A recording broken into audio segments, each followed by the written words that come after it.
Hello everyone, मेरा नाम है सागर बलूनी और मैं आपका स्वागत करता हूं इस प्यारे से छोटे से आपके अपने चैनल में। तो आज का लेक्चर हमारा रहने वाला है हेलो एल्केन और हेलो एरीन का लेक्चर नंबर 2। और इस लेक्चर में हम देखने वाले हैं general method of preparation of alkyl halide या फिर मैं बोलूं हेलो एल्केन। तो बिल्कुल आसानी से ये लेक्चर भी हमारा बिल्कुल स्मूथली निकल जाएगा और कहीं पे भी आपको ऐसा नहीं लगेगा कि बहुत मुश्किल कुछ चीज लग रही है या मेरे सर के ऊपर से जा रही है। एनसीईआरटी का एक एक शब्द पकड़ के हम बिल्कुल अच्छे से उसमें बिल्कुल कमांड करेंगे और बिल्कुल सारे कंसेप्ट को सीखते हुए हम आगे चैप्टर में बढ़ रहे हैं और बिल्कुल आसानी से अपना ये लेक्चर भी निपट जाएगा। तो करते हैं आज का लेक्चर स्टार्ट और देखते हैं sir general method of preparation of alkyl halide.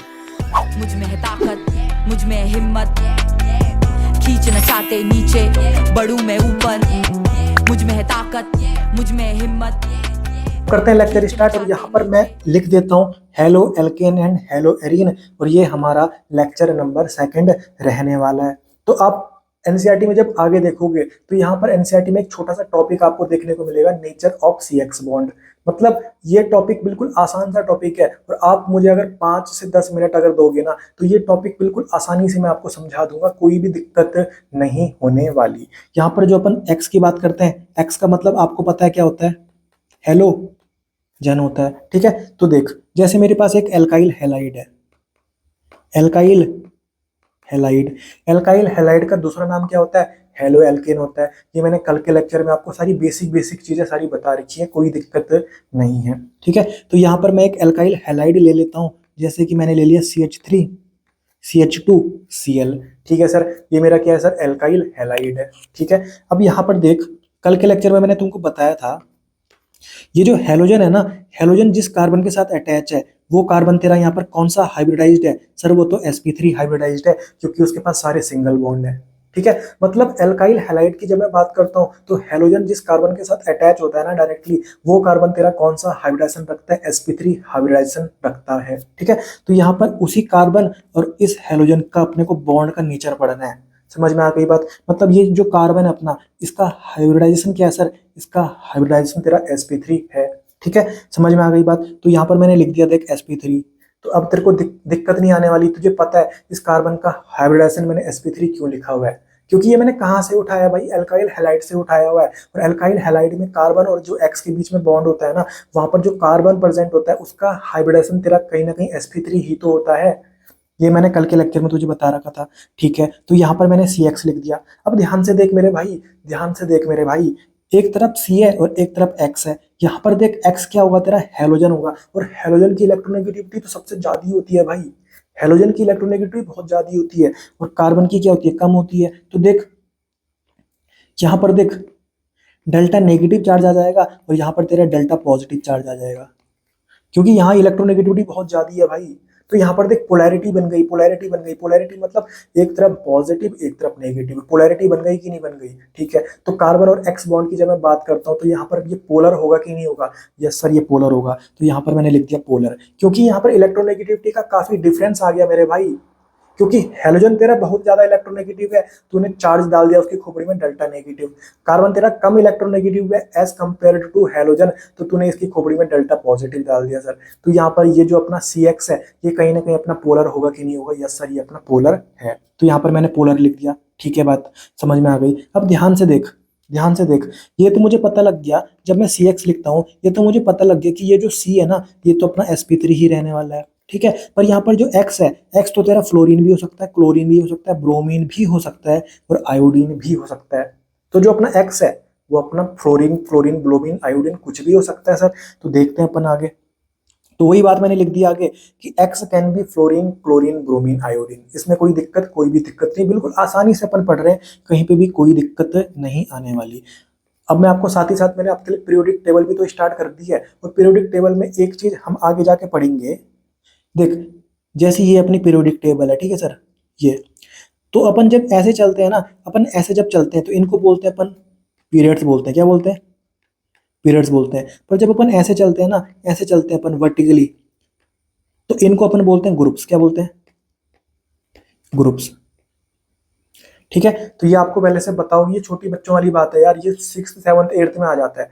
ठीक है, तो आपको इतना पता होना चाहिए फिलहाल के लिए कि जो आपकी इलेक्ट्रोनेगेटिविटी होगी ना, जो आपकी इलेक्ट्रोनेगेटिविटी होती है वो आपकी ग्रुप में नीचे जाने पर क्या होती है, घटती है। क्या होती है, घटती है। ठीक है, और पीरियड में आगे जाने पर तेरी बढ़ती है। ठीक है, इलेक्ट्रोनेगेटिविटी तेरी ग्रुप में तो नीचे जाएगा अगर, तो तेरी इलेक्ट्रोनेगेटिविटी घटेगी, पर तू पीरियड में आगे जाएगा, अक्रॉस द पीरियड जाएगा, तो तेरी इलेक्ट्रोनेगेटिविटी क्या होगी, बढ़ेगी सर। इतना बात पक्का है। ठीक है, एक और बात तू ध्यान से रख कि तेरा साइज की अगर मैं बात करूं, तू अगर एटॉमिक साइज की बात करे, अगर तू रेडियस की बात करे, तो देख ग्रुप में नीचे जाने पर, जैसे जैसे तू ग्रुप में नीचे जा रहा है ना सर, तेरा जो एटॉमिक रेडियस है, तेरा जो साइज है वो तेरा क्या होने वाला है, बढ़ने वाला है। मतलब जो सबसे नीचे होने वाला है ना, जो पीरियोडिक टेबल में सबसे नीचे रहने वाला है किसी ग्रुप में, उसका तेरा साइज सबसे ज्यादा होगा। ठीक है, वहीं अगर तू अक्रॉस द पीरियड चलेगा, अक्रॉस द पीरियड तू अगर चलेगा, तो कहीं ना कहीं तेरा जो साइज है वो क्या होने वाला है, अब घटने वाला है। मतलब इलेक्ट्रोनेगेटिविटी और साइज का जो रिलेशन है वो बिल्कुल क्या है, उल्टा रिलेशन है। साइज तेरा नीचे जाने पर, ग्रुप में नीचे जाने पर बढ़ रहा है, तो इलेक्ट्रोनेगेटिविटी तेरी ग्रुप में नीचे जाने पर घट रही है। अक्रॉस द पीरियड चलूंगा तो तेरा साइज तो घट रहा है, पर तेरी इलेक्ट्रोनेगेटिविटी बढ़ रही है सर। ठीक है, तो तुझे पता है कि जो तेरे हैलोजेंस होते हैं वो तो यहाँ आएंगे ना, इधर आएंगे ना, 17th ग्रुप में आते हैं भाई वो।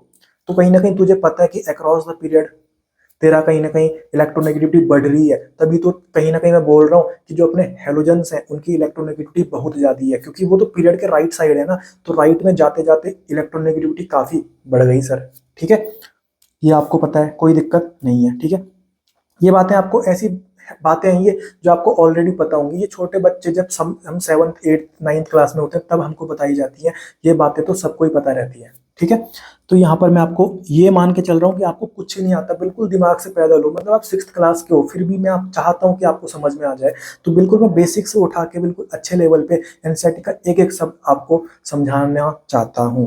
ठीक है, तो यहाँ पर मैंने बोला कि जो अपना हेलोजन है वो फ्लोरीन भी हो सकता है, क्लोरीन भी हो सकता है, ब्रोमीन भी हो सकता है और आयोडीन भी हो सकता है। अगर मैं बात करूं नीचे जाने पर, ये कहीं ना कहीं एक ग्रुप के एलिमेंट्स है ना, ये अपना 17th ग्रुप जो होता है हेलोजन ग्रुप, उसके तो एलिमेंट्स हैं ये। ठीक है, तो जब मैं नीचे जाऊंगा, मतलब मैं फ्लोरीन से आयोडीन की तरफ मैं जाऊंगा, तो मैंने अभी आपको बताया कि इलेक्ट्रोनेगेटिविटी आपकी घटने वाली है सर। मतलब सबसे ज्यादा इलेक्ट्रोनेगेटिविटी तेरी फ्लोरीन की होगी और सबसे कम किसकी होगी, आयोडीन की होगी। ठीक है, वहीं अगर मैं एटॉमिक साइज की बात करूं, तो नीचे जाने पर तेरा एटॉमिक साइज क्या होने वाला है, बढ़ने वाला है सर। तो कहीं ना कहीं सबसे ज्यादा एटॉमिक साइज किसका होगा सर, आयोडीन का होगा, और सबसे कम किसका होगा, तेरा फ्लोरीन का होगा।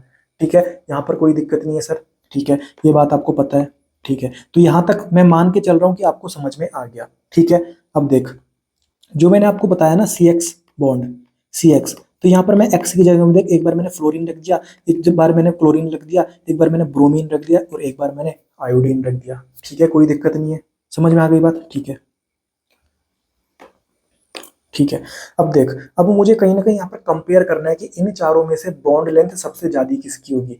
बॉन्ड लेंथ, इनके बीच में जो बॉन्ड है कार्बन और हेलोजन के बीच में, उसकी लेंथ सबसे ज्यादा किसमें होने वाली है। तो देख, ये तो अपना फिक्स है कि ये अपना क्या सर, sp3 कार्बन, ये भी sp3 कार्बन, ये भी अपना sp3 कार्बन, और ये भी अपना sp3 कार्बन। ठीक है, तो एक कॉमन सेंस की बात लगा, तो एक कॉमन सेंस खुद से सोच कि मान ले, देख ये दीवार है तेरे पास, ये तेरे पास क्या है, मान ले एक तार है, बिल्कुल एक सिधाई में तेरा कहीं ना कहीं एक बिल्कुल स्ट्रेट तेरे पास एक तार है। ठीक है, तो यहाँ पर तूने देख एक कार्बन ये लगा दिया, एक कार्बन तूने ये लगा दिया, एक कार्बन तूने ये लगा दिया, एक कार्बन तूने ये लगा दिया, और यहाँ पर तूने एक रस्सी रख दी, रस्सी रख दी। ठीक है, और इस रस्सी से यहाँ तूने क्या बांध दिया, फ्लोरीन बांध दिया, यहाँ तूने क्या बांध दिया, क्लोरीन बांध दिया, यहाँ तूने क्या बांध दिया, ब्रोमीन बांध दिया, और यहाँ तूने क्या बांध दिया, आयोडीन बांध दिया। तो ध्यान से देख यार, कोई बात खुद से सोच यार। मान ले ऊपर तो अपना जो रेफरेंस है वो सेम है सबका, क्योंकि सबका एक तो कार्बन है ही सही। ठीक है, और जो दूसरा है अपना, वो कहीं ना कहीं जितना भारी होगा, उसका साइज जितना ज्यादा होगा, तो कहीं ना कहीं उसका जो मॉलिक्यूलर वेट है उतना ज्यादा होगा। तो अगर तू जितनी भारी चीज लगाएगा ना, उतना कहीं ना कहीं रस्सी में खिंचाव आएगा, उतना नीचे जाएगा कि नहीं जाएगा वो। ठीक है, तो देख, मेरे को पता है सर एटॉमिक साइज का मुझे पता है कि सबसे ज्यादा किसका होता है सर, अपना आयोडीन का होता है। तो आयोडीन की रस्सी ना, आयोडीन मतलब सबसे ज्यादा इसका साइज है, और इसका मॉलिक्यूलर वेट भी सबसे ज्यादा है, तो इस रस्सी में सबसे ज्यादा खिंचावनी आ जाएगी, तो ये आयोडीन यहाँ तक चला गया। ठीक है, और ब्रोमीन वाला तेरा कहाँ तक चला जाएगा, मान ले यहाँ तक चला गया, ठीक है।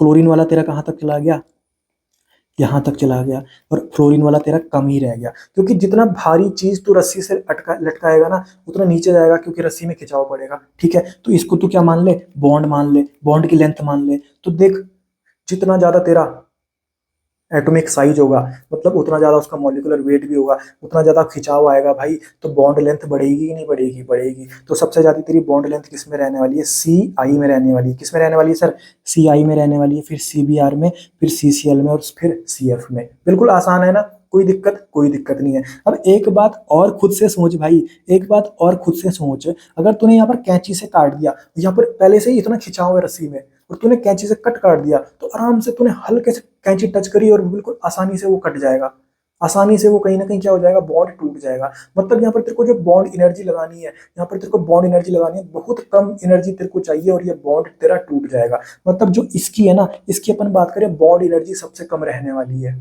ठीक है। तो बॉन्ड को तोड़ने के लिए एनर्जी, इसको बोलते हैं अपन बॉन्ड डिसोसिएशन एनर्जी। तो बॉन्ड डिसोसिएशन एनर्जी तेरी सी आई बॉन्ड के लिए सबसे कम रहने वाली है, क्योंकि इस बॉन्ड में इतना भारी मैंने नीचे से लटका रखा है, इतना खिंचाव इस रस्सी में आ रखा है कि हल्की से मैंने कैंची जो होती है ना, हल्की से टच करी और कहीं ना कहीं बॉन्ड तेरा टूट गया। मतलब हल्की सी मैंने एनर्जी दी और तेरा बॉन्ड टूट गया। तो यहाँ पर बॉन्ड डिसोसिएशन एनर्जी तेरी बहुत कम रहने वाली है सर, कोई दिक्कत नहीं है। मैं मानता हूँ कि आपको समझ में आ गया होगा। तो ये सीक्वेंस किसकी थी, बॉन्ड लेंथ की थी। तो बॉन्ड डिसोसिएशन एनर्जी की अगर मैं सीक्वेंस निकालूं, बॉन्ड डिसोसिएशन एनर्जी की अगर मैं सीक्वेंस निकालूं, तो सी आई के लिए क्या रहने वाली है, सबसे कम रहने वाली है, ठीक है। सी बी आर के लिए थोड़ा ज़्यादा, सी सी एल के लिए थोड़ा और ज़्यादा, सबसे ज़्यादा तेरा किसके रहने वाला है, सी एफ के लिए रहने वाला है, सी एफ के लिए, C C L, C B R और सी आई, ठीक है। तो यहाँ से अपन ये भी देख सकते हैं कि बॉन्ड लेंथ और बॉन्ड डिसोसिएशन एनर्जी का रिलेशन क्या होता है सर, इनवर्सली रिलेशन होता है, मतलब उल्टा होता है, ठीक है। कोई दिक्कत नहीं है। तो मैं उम्मीद करता हूँ कि यहाँ तक आपको अच्छे से समझ में आ गया होगा, ठीक है। तो अब क्या करना है आपको, इस पैराग्राफ को पढ़ना है। ये एनसीईआरटी का पैराग्राफ है और आपको बिल्कुल अच्छे से समझ में आ जाएगा, क्योंकि मैंने आपको बिल्कुल अच्छे से कंसेप्ट आपके क्लियर कर दिया, कहीं पे भी आपको दिक्कत होने वाली नहीं है, ठीक है। बाकी यहाँ पर अब एक टेबल दे रखी है, एक टेबल दे रखी है यहाँ पर। तो देख C F bond, C C L bond, C B R bond और सी आई बॉन्ड, ठीक है। मैंने आपको बताया, देख बॉन्ड लेंथ सबसे ज्यादा किसकी है, बॉन्ड लेंथ तेरी सबसे ज्यादा किसकी है, सी आई बॉन्ड की है, ठीक है। तो देख सी आई बॉन्ड ये है। तो देख जैसे जैसे मैं फ्लोरीन से आयोडीन की तरफ जा रहा हूँ, जैसे जैसे मैं सी एफ बॉन्ड से सी आई बॉन्ड की तरफ जा रहा हूँ, तेरा बॉन्ड लेंथ बढ़ते जा रहा है। सबसे ज्यादा तेरा इसका आ गया। ये वैल्यू तेरे को याद नहीं रखनी, बस तेरे को इतना ध्यान रखना है कि जब तू सी एफ से सी आई तक जाएगा ना कहीं तेरी जो बॉन्ड लेंथ है वो बढ़ने वाली है। तो सबसे ज्यादा तेरी बॉन्ड लेंथ किसकी होगी सर, सी आई बॉन्ड की होगी, ठीक है। वहीं अगर मैं बॉन्ड डिसोसिएशन एनर्जी की बात करूं, तो यहाँ पर मैंने आपको बताया था कि जो सी आई है अपना, उसकी सबसे कम होने वाली है। तो सबसे ज्यादा किसकी होगी, इसकी होगी। देख सबसे ज्यादा ये है।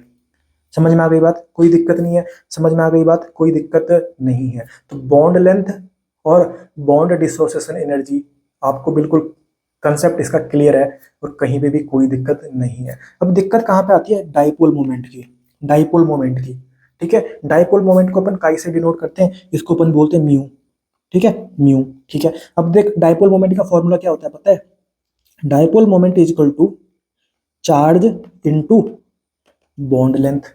Dipole moment is equal to charge into bond length. तो देख डाइपोल मोमेंट किसके डायरेक्टली प्रोपोर्शनल रहते रहे, बॉन्ड लेंथ के, ठीक है। तो बॉन्ड लेंथ का जो आंसर आएगा वही तेरा कहीं ना कहीं किसका आ जाएगा, डाइपोल मोमेंट का आ जाएगा, ठीक है। तो बॉन्ड लेंथ की ये सीक्वेंस थी, तो डाइपोल मोमेंट की सीक्वेंस भी सेम सेम ऐसे ही रहने वाली है। मतलब जैसे जैसे अपन सी एफ बॉन्ड से सी आई बॉन्ड की तरफ जाएंगे तो तेरा बॉन्ड लेंथ बढ़ रही थी, तो तेरा डाइपोल मोमेंट भी बढ़ना चाहिए था, ठीक है। तो तू ध्यान से देख, यहाँ पर नीचे जाने पर तेरा बढ़ना चाहिए था, पर यहाँ देख पहले इतना है, फिर थोड़ा बढ़ गया, फिर और घट गया और फिर और ही घट गया। यहाँ पर तो पूरा उलट फेर हो गया यार, बिल्कुल दिमाग खराब हो गया। ये कैसा हो गया, यहाँ पर तो हमने देखा था कि जो बॉन्ड लेंथ है उसका मुझे पता है, तो डाइपोल मोमेंट भी उसके डायरेक्टली प्रोपोर्शनल है, तो दोनों का सेम ही होना चाहिए, ठीक है। तो मैंने ये ऐसा करके बोल दिया कि dipole moment is directly proportional to bond length. तो जो बॉन्ड लेंथ की सीक्वेंस आएगी वही अपनी डाइपोल मोमेंट के रहने वाली है। पर जब एनसीईआरटी की टेबल देखी मैंने, यहाँ पर पूरा खेल ही मेरा खराब हो गया, पूरा खेल ही पलट गया। तो यहाँ पर तेरे को एक चीज और चीज ध्यान देनी है भाई, तूने बिल्कुल सही बात बोली पर तू एक चीज छोड़ दी तूने। अरे मेरे भाई, ये क्यू जो तेरा लगा हुआ है चार्ज, ये तो तेरा चार्ज लगा हुआ है, ये तेरा इसके लिए अलग होगा, ये तेरा इसके लिए अलग होगा, ये तेरा इसके लिए अलग होगा और तेरा ये इसके लिए अलग होगा। चार्ज की वैल्यू भी तो अलग अलग है। तो यहाँ पर चार्ज भी इंपॉर्टेंट रोल प्ले करता है सर, ठीक है। तो यहाँ पर तेरे को ये ध्यान रखना है, जब बात आएगी डायपोल मोमेंट की, जब बात आएगी डायपोल मोमेंट की, तो तेरे को ये ध्यान रखना है सबसे ज्यादा तेरा किसका होगा,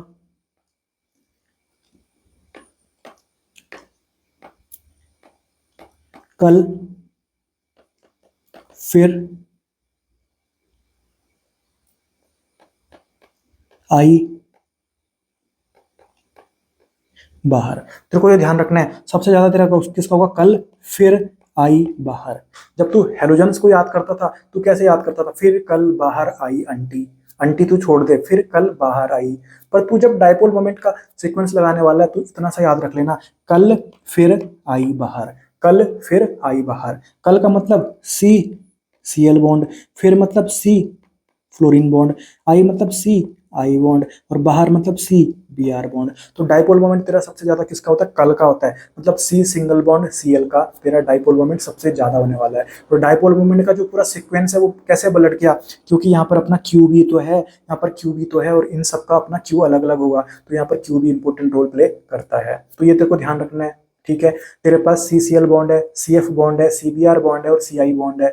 इनका तेरे को बॉन्ड लेंथ पता होना चाहिए, वो मैंने तेरे को बता दिया। इनका तेरे को बॉन्ड डिसोसिएशन एनर्जी पता होना चाहिए, वो मैंने तेरे को बता दिया कंसेप्ट से। बाकी तेरे को याद रखना पड़ेगा यार, इतना तो तेरे को याद रखना पड़ेगा डायपोल मोमेंट का। तो डायपोल मोमेंट के लिए तू क्या करना है ना, कल फिर आई बाहर याद रखना, इससे तेरा खेल हो जाएगा खत्म, ठीक है। तो मैं उम्मीद करता हूँ आपको जो ये एनसीईआरटी का टॉपिक था नेचर ऑफ CX बॉन्ड बिल्कुल अच्छे से समझ में आ गया होगा। अब आप इसकी रीडिंग करोगे ना तो आपको मजा आ जाएगा, एक एक शब्द मैंने आपका क्लियर कर दिया और कहीं पे भी कोई दिक्कत कोई डाउट आपके दिमाग में नहीं होना चाहिए। अगर तेरे को कुछ भी ना आता हो ना, बिल्कुल दिमाग से पैदल हो, फिर भी तू अगर ये पढ़ता है और ये सब देखता है तो तेरे को बिल्कुल अच्छे से समझ में आने लगेगा और क्वेश्चन भी तेरे बनने लगेंगे। और ये तू भी जानता है कि पिछले तू 5 साल के पेपर उठा ऑर्गेनिक केमिस्ट्री के और खुद से देख भाई, एनसीईआरटी की लाइन से तेरे को कहीं ना कहीं क्वेश्चन दिख जाएंगे। सारे क्वेश्चन तुम एनसीईआरटी पढ़ते ही नहीं हो, तुमको एनसीईआरटी पता ही नहीं है। पता है तुमको कि एनसीईआरटी पढ़नी है, पर हमने केमिस्ट्री की एनसीईआरटी पढ़ी ही नहीं, और पढ़ी तो ऊपर ऊपर से हम पढ़ लेते हैं। भाई मेरे जैसे बायोलॉजी की तो एनसीईआरटी बिल्कुल एक एक शब्द बिल्कुल रंगीन कर देता है ना,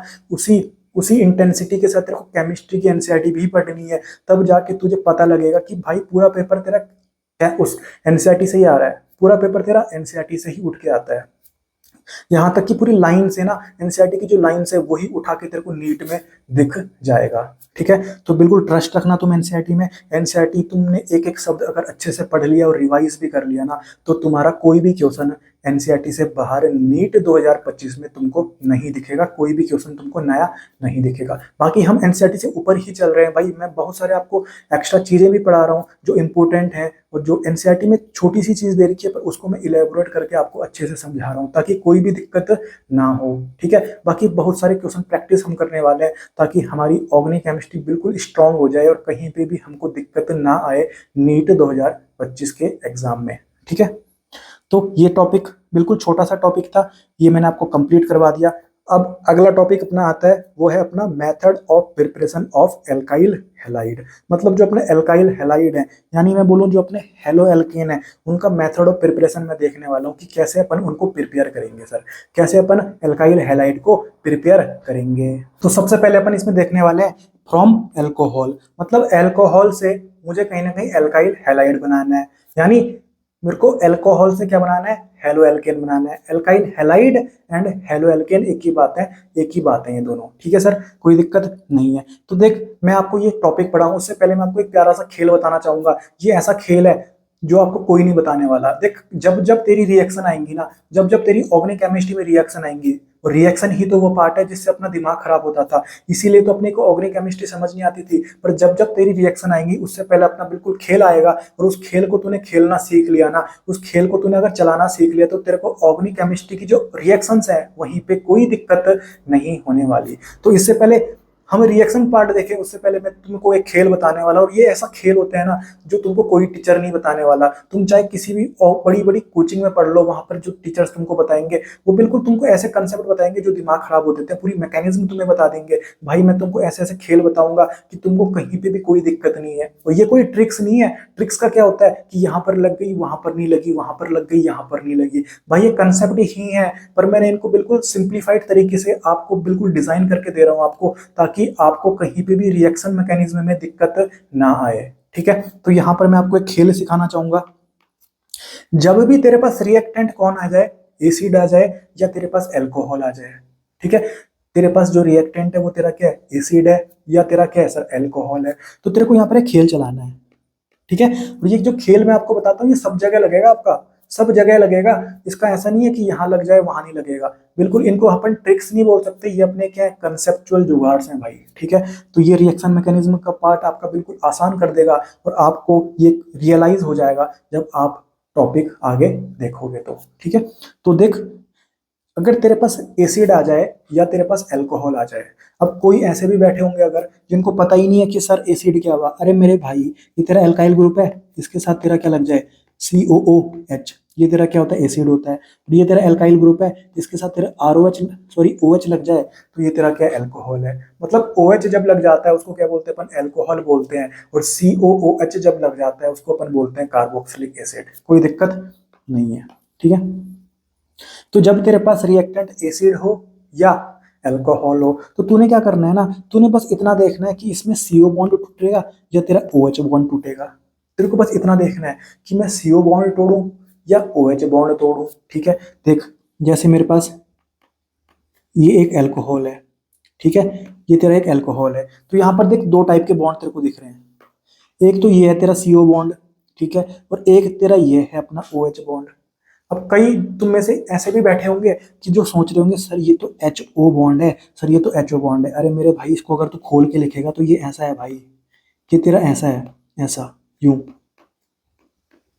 तो ये एक हो गया CO बॉन्ड और एक हो गया तेरा OH बॉन्ड। बिल्कुल समझ में आ गई बात। ठीक है, तो अगर मुझे पता चल गया, अगर मुझे पता लग जाए कि मैं CO बॉन्ड तोड़ूं या OH बॉन्ड तोड़ूं, तो मेरा खेल ही बिल्कुल समझ में आ गया, मेरा खेल बन जाएगा, मेरे को कोई दिक्कत नहीं होगी, मैं प्रोडक्ट निकाल दूंगा। बस तेरे को इतना ध्यान रखना है कि तेरे को CO बॉन्ड तोड़ना है या OH बॉन्ड तोड़ना है। ठीक है, तो ये तो मैंने तेरे को अल्कोहल का बताया। और एसिड की अगर मैं बात करूं, जैसे ये तेरा एसिड है कोई, इसमें तो बिल्कुल सिंपल तरीके से दिख ही रहा है कि देख ये तेरा क्या है, CO बॉन्ड है, और OH बॉन्ड तेरा कौन सा है, ये है तेरा OH बॉन्ड। तो तेरे को पता करना है कि तेरे को CO बॉन्ड तोड़ना है या तेरे को OH बॉन्ड तोड़ना है। अगर तुझे पता चल गया कि तेरे को कौन सा बॉन्ड तोड़ना है, तो तेरा आराम से प्रोडक्ट निकल जाएगा, तेरे को कोई भी दिक्कत होने वाली नहीं है। तो देख, अगर तेरा CO बॉन्ड टूटेगा, तो तेरा CO बॉन्ड कब टूटेगा, ध्यान से देख, तेरा जो CO बॉन्ड है कब टूटेगा। अगर तेरे सामने क्या लिख दिया जाए, स्ट्रॉन्ग एसिड आ गया, कोई स्ट्रॉन्ग एसिड आ गया भाई, स्ट्रॉन्ग एसिड मतलब जैसे HCl, HNO3, H2SO4, ये तेरे स्ट्रॉन्ग एसिड है। तो तेरे अगर कोई स्ट्रॉन्ग एसिड सामने से आ गया ना, तो तूने अपना CO बॉन्ड तोड़ना है। तूने अपना कौन सा बॉन्ड तोड़ना है, CO बॉन्ड तोड़ना है। तेरे सामने RX आ गया, RX मतलब जैसे RCl, ठीक है, ये अगर तेरे पास RX सामने से आ गया, तो तूने अपना कौन सा बॉन्ड तोड़ना है, तूने अपना CO बॉन्ड तोड़ना है। ठीक है, तेरे सामने PX3 या PX5 आ गया, ये क्या अपने फॉस्फोरस हैलाइड्स हैं।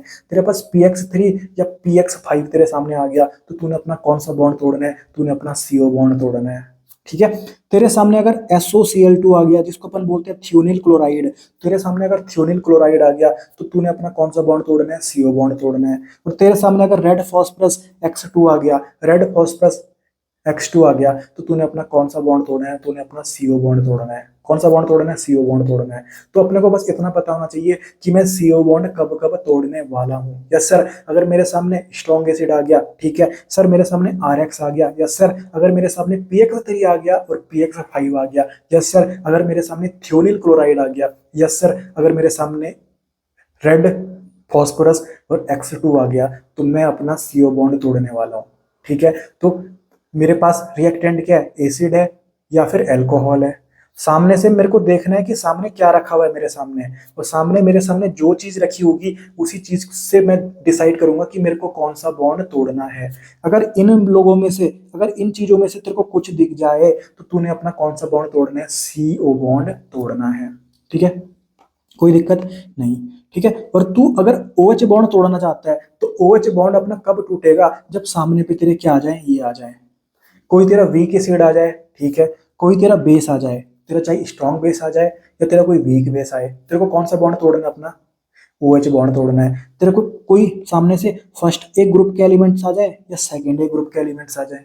फर्स्ट ग्रुप के एलिमेंट्स पता है ना कौन कौन होते हैं, लीना की रब से फरियाद। सेकंड ग्रुप के एलिमेंट कौन होते हैं, बेटा मांगे कन्या सुंदर बाप राजी। ठीक है, तो ये अपने को पता है, तो ये अपने को बातें पता होनी चाहिए कि सामने से कौन आएगा तो मुझे कौन सा बॉन्ड तोड़ना है। ठीक है, तो अगर ये लोग सामने से आ गए तो तूने अपना OH बॉन्ड तोड़ना है, तूने अपना OH बॉन्ड तोड़ना है। ठीक है, ये बात क्लियर है। ठीक है, अब देख, अब देख, जैसे ये अपना क्या है सर, एल्कोहल है, ये तेरा एल्कोहल है। ठीक है, सामने पे तेरा क्या आ गया, HCl आ गया। अरे सर HCl तो स्ट्रॉन्ग एसिड होता है, HCl तो स्ट्रॉन्ग एसिड होता है, तो स्ट्रॉन्ग एसिड जब सामने से आता है तो मैं अपना कौन सा बॉन्ड तोड़ता हूँ, CO बॉन्ड तोड़ता हूँ। तो अब ये मेरा माइनस हो गया और ये मेरा प्लस हो गया, क्योंकि ऑक्सीजन की इलेक्ट्रोनेगेटिविटी कार्बन से क्या होती है, ज्यादा होती है। तो तेरा ये ऐसे टूट गया, देख CH3 positive and OH minus. कितना सिंपल है यार। और ये तो तुझे पता है कि ये कैसे टूटता है, H प्लस और Cl माइनस आयन, तो माइनस वाला तेरा यहाँ पर लग जाएगा, ये तेरा बन गया CH3Cl। सर ये तो मेरा एल्काइल हैलाइड बन गया, सर ये तो मेरा तो एल्काइल हैलाइड बन गया। कितना आसान है यार, कोई दिक्कत ही नहीं है, अपने को दिमाग ही नहीं लगाना यार। लोग बोलते हैं कि मैंने बहुत सुना है कि भाई ऑर्गेनिक केमिस्ट्री में बहुत रिएक्शन याद करनी पड़ती है। भाई रिएक्शन याद नहीं करनी पड़ती, वो बताऊं क्या बोल रहे हैं तुमको, सही बात बताऊं, वो बोलना ये चाहते हैं कि रिएजेंट याद करने पड़ते हैं भाई, रिएजेंट याद करने पड़ते हैं। तो और मैंने तुम्हारे लिए ऐसे ऐसे खेल तैयार कर रखे हैं कि तुमको कहीं पे कोई दिक्कत नहीं आने वाली, तुमको कहीं पे कोई दिक्कत नहीं आने वाली। ठीक है, तो अगर मुझे पता चल गया कि कौन सा बॉन्ड तोड़ना है तो मेरा तो खेल आसानी से निपट जाएगा, कोई दिक्कत नहीं आने वाली। ठीक है, तो तुमको कभी भी तुम्हारे पास रिएक्टेंट कौन हो, एसिड हो या अल्कोहल हो, तुमको बस इतना देखना है कि तुम्हें CO बॉन्ड तोड़ना है या तुम्हें OH बॉन्ड तोड़ना है। बाकी ये पूरा एक चैप्टर आएगा आगे एसिड अल्कोहल वाला, तो वहां पर तो बिल्कुल डिटेल में अपन देखने वाले हैं। और NCERT की जितनी भी रिएक्शन है ना, उनको बिल्कुल आपको बिल्कुल तरीके से बिल्कुल खेल चलाते हुए सारी रिएक्शंस को निपटाएंगे, और आपको बिल्कुल कहीं पे भी कोई दिक्कत नहीं होगी। और NCERT की जो रिएक्शंस हैं, जो रिएक्शन मैकेनिज्म पार्ट है, वो हम बिल्कुल अपने खेल से निपटा देंगे। और NCERT का मैं आपको साथ ही साथ पेज भी चिपका के दे रहा हूँ, ताकि आप रेफरेंस के तौर पे उसको भी आप रीडिंग करो और आपको पूरा कॉन्फिडेंस आ जाए कि सर एक भी शब्द बाहर नहीं छोड़ रहे हैं, सारे शब्द को लेके आप आगे बढ़ रहे हो। ठीक है, अब देख, अब देख, तुझे मैंने ये बता दिया कि कब तेरा CO बॉन्ड टूटेगा और कब तेरा OH बॉन्ड टूटेगा। ठीक है सर, अब देख, अब तेरे को पता चल गया कि CO बॉन्ड कब टूटेगा। तो देख, जब तेरे को पता चल गया कि CO बॉन्ड ही टूटना है तो तूने क्या करना है, जो तेरा टर्चरी वाला होगा ना, उसमें सबसे जल्दी टूट जाएगा तेरा CO बॉन्ड। फिर सेकेंडरी में थोड़ा टाइम लगता है और प्राइमरी में तेरा और टाइम लगता है। ठीक है, जैसे मैं अल्कोहल की बात करूं, ठीक है, अल्कोहल की बात करूं मैं, ये तेरा अल्कोहल है। ठीक है सर, ये भी तेरा अल्कोहल है और ये भी तेरा अल्कोहल है। ठीक है, अब देख, OH को पकड़ा मैंने, OH जिस कार्बन पे लगा था वो कितने कार्बन से अटैच है, 1 2 3, तो ये तेरा क्या हो गया, 3 डिग्री हो गया, मतलब टर्चरी हो गया ये तेरा। ठीक है, OH जिस कार्बन से अटैच था वो कितने कार्बन से अटैच है, 1 और 1 2, तो ये तेरा क्या हो गया, 2 डिग्री हो गया, यानी ये क्या हो गया तेरा, सेकेंडरी हो गया। ठीक है, अब इसमें देख, OH जिस कार्बन से अटैच था वो सिर्फ तेरा एक कार्बन से अटैच है, तो ये तेरा क्या हो गया, 1 डिग्री हो गया, यानी ये तेरा क्या हो गया, प्राइमरी अल्कोहल हो गया। तो प्राइमरी, सेकेंडरी और टर्चरी अल्कोहल तो तुमको पता ही है, निकालना आता है। ठीक है, जैसे अपन प्राइमरी, सेकेंडरी और टर्चरी हैलाइड निकालते थे, सेम टू सेम वैसे ही अपन प्राइमरी, सेकेंडरी और टर्चरी अल्कोहल निकालते हैं। और जब तुझे पता चल जाए कि तेरा CO बॉन्ड टूटना है ना, तो ये तेरा बहुत रिएक्टिव शो करने वाला है टर्चरी वाला, फिर थोड़ा टाइम ये लगाएगा और ये बहुत लेट करेगा यार, बहुत लेट करेगा, रिएक्टिव बहुत कम हो जाएगा ये। तो जो अपना प्राइमरी वाला अल्कोहल है वो तेरा बहुत रिएक्टिव हो जाएगा, बहुत कम रिएक्टिव हो जाएगा, सॉरी। ठीक है, तो वही बात मैंने यहाँ पर लिखी हुई है कि अगर तुझे पता चल गया कि तेरा CO बॉन्ड टूटना है तो वो सबसे जल्दी कहाँ पर टूटेगा, टर्शरी वाले में टूटेगा, फिर थोड़ा टाइम लगाएगा तेरा सेकेंडरी वाले में, और जो प्राइमरी वाला होगा ना वो बहुत लेट निकालने वाला है, बहुत लेट लगा देगा यार, बहुत टाइम लगा देगा वो। ठीक है, तो ये अपने कंसेप्ट बिल्कुल क्लियर होने चाहिए।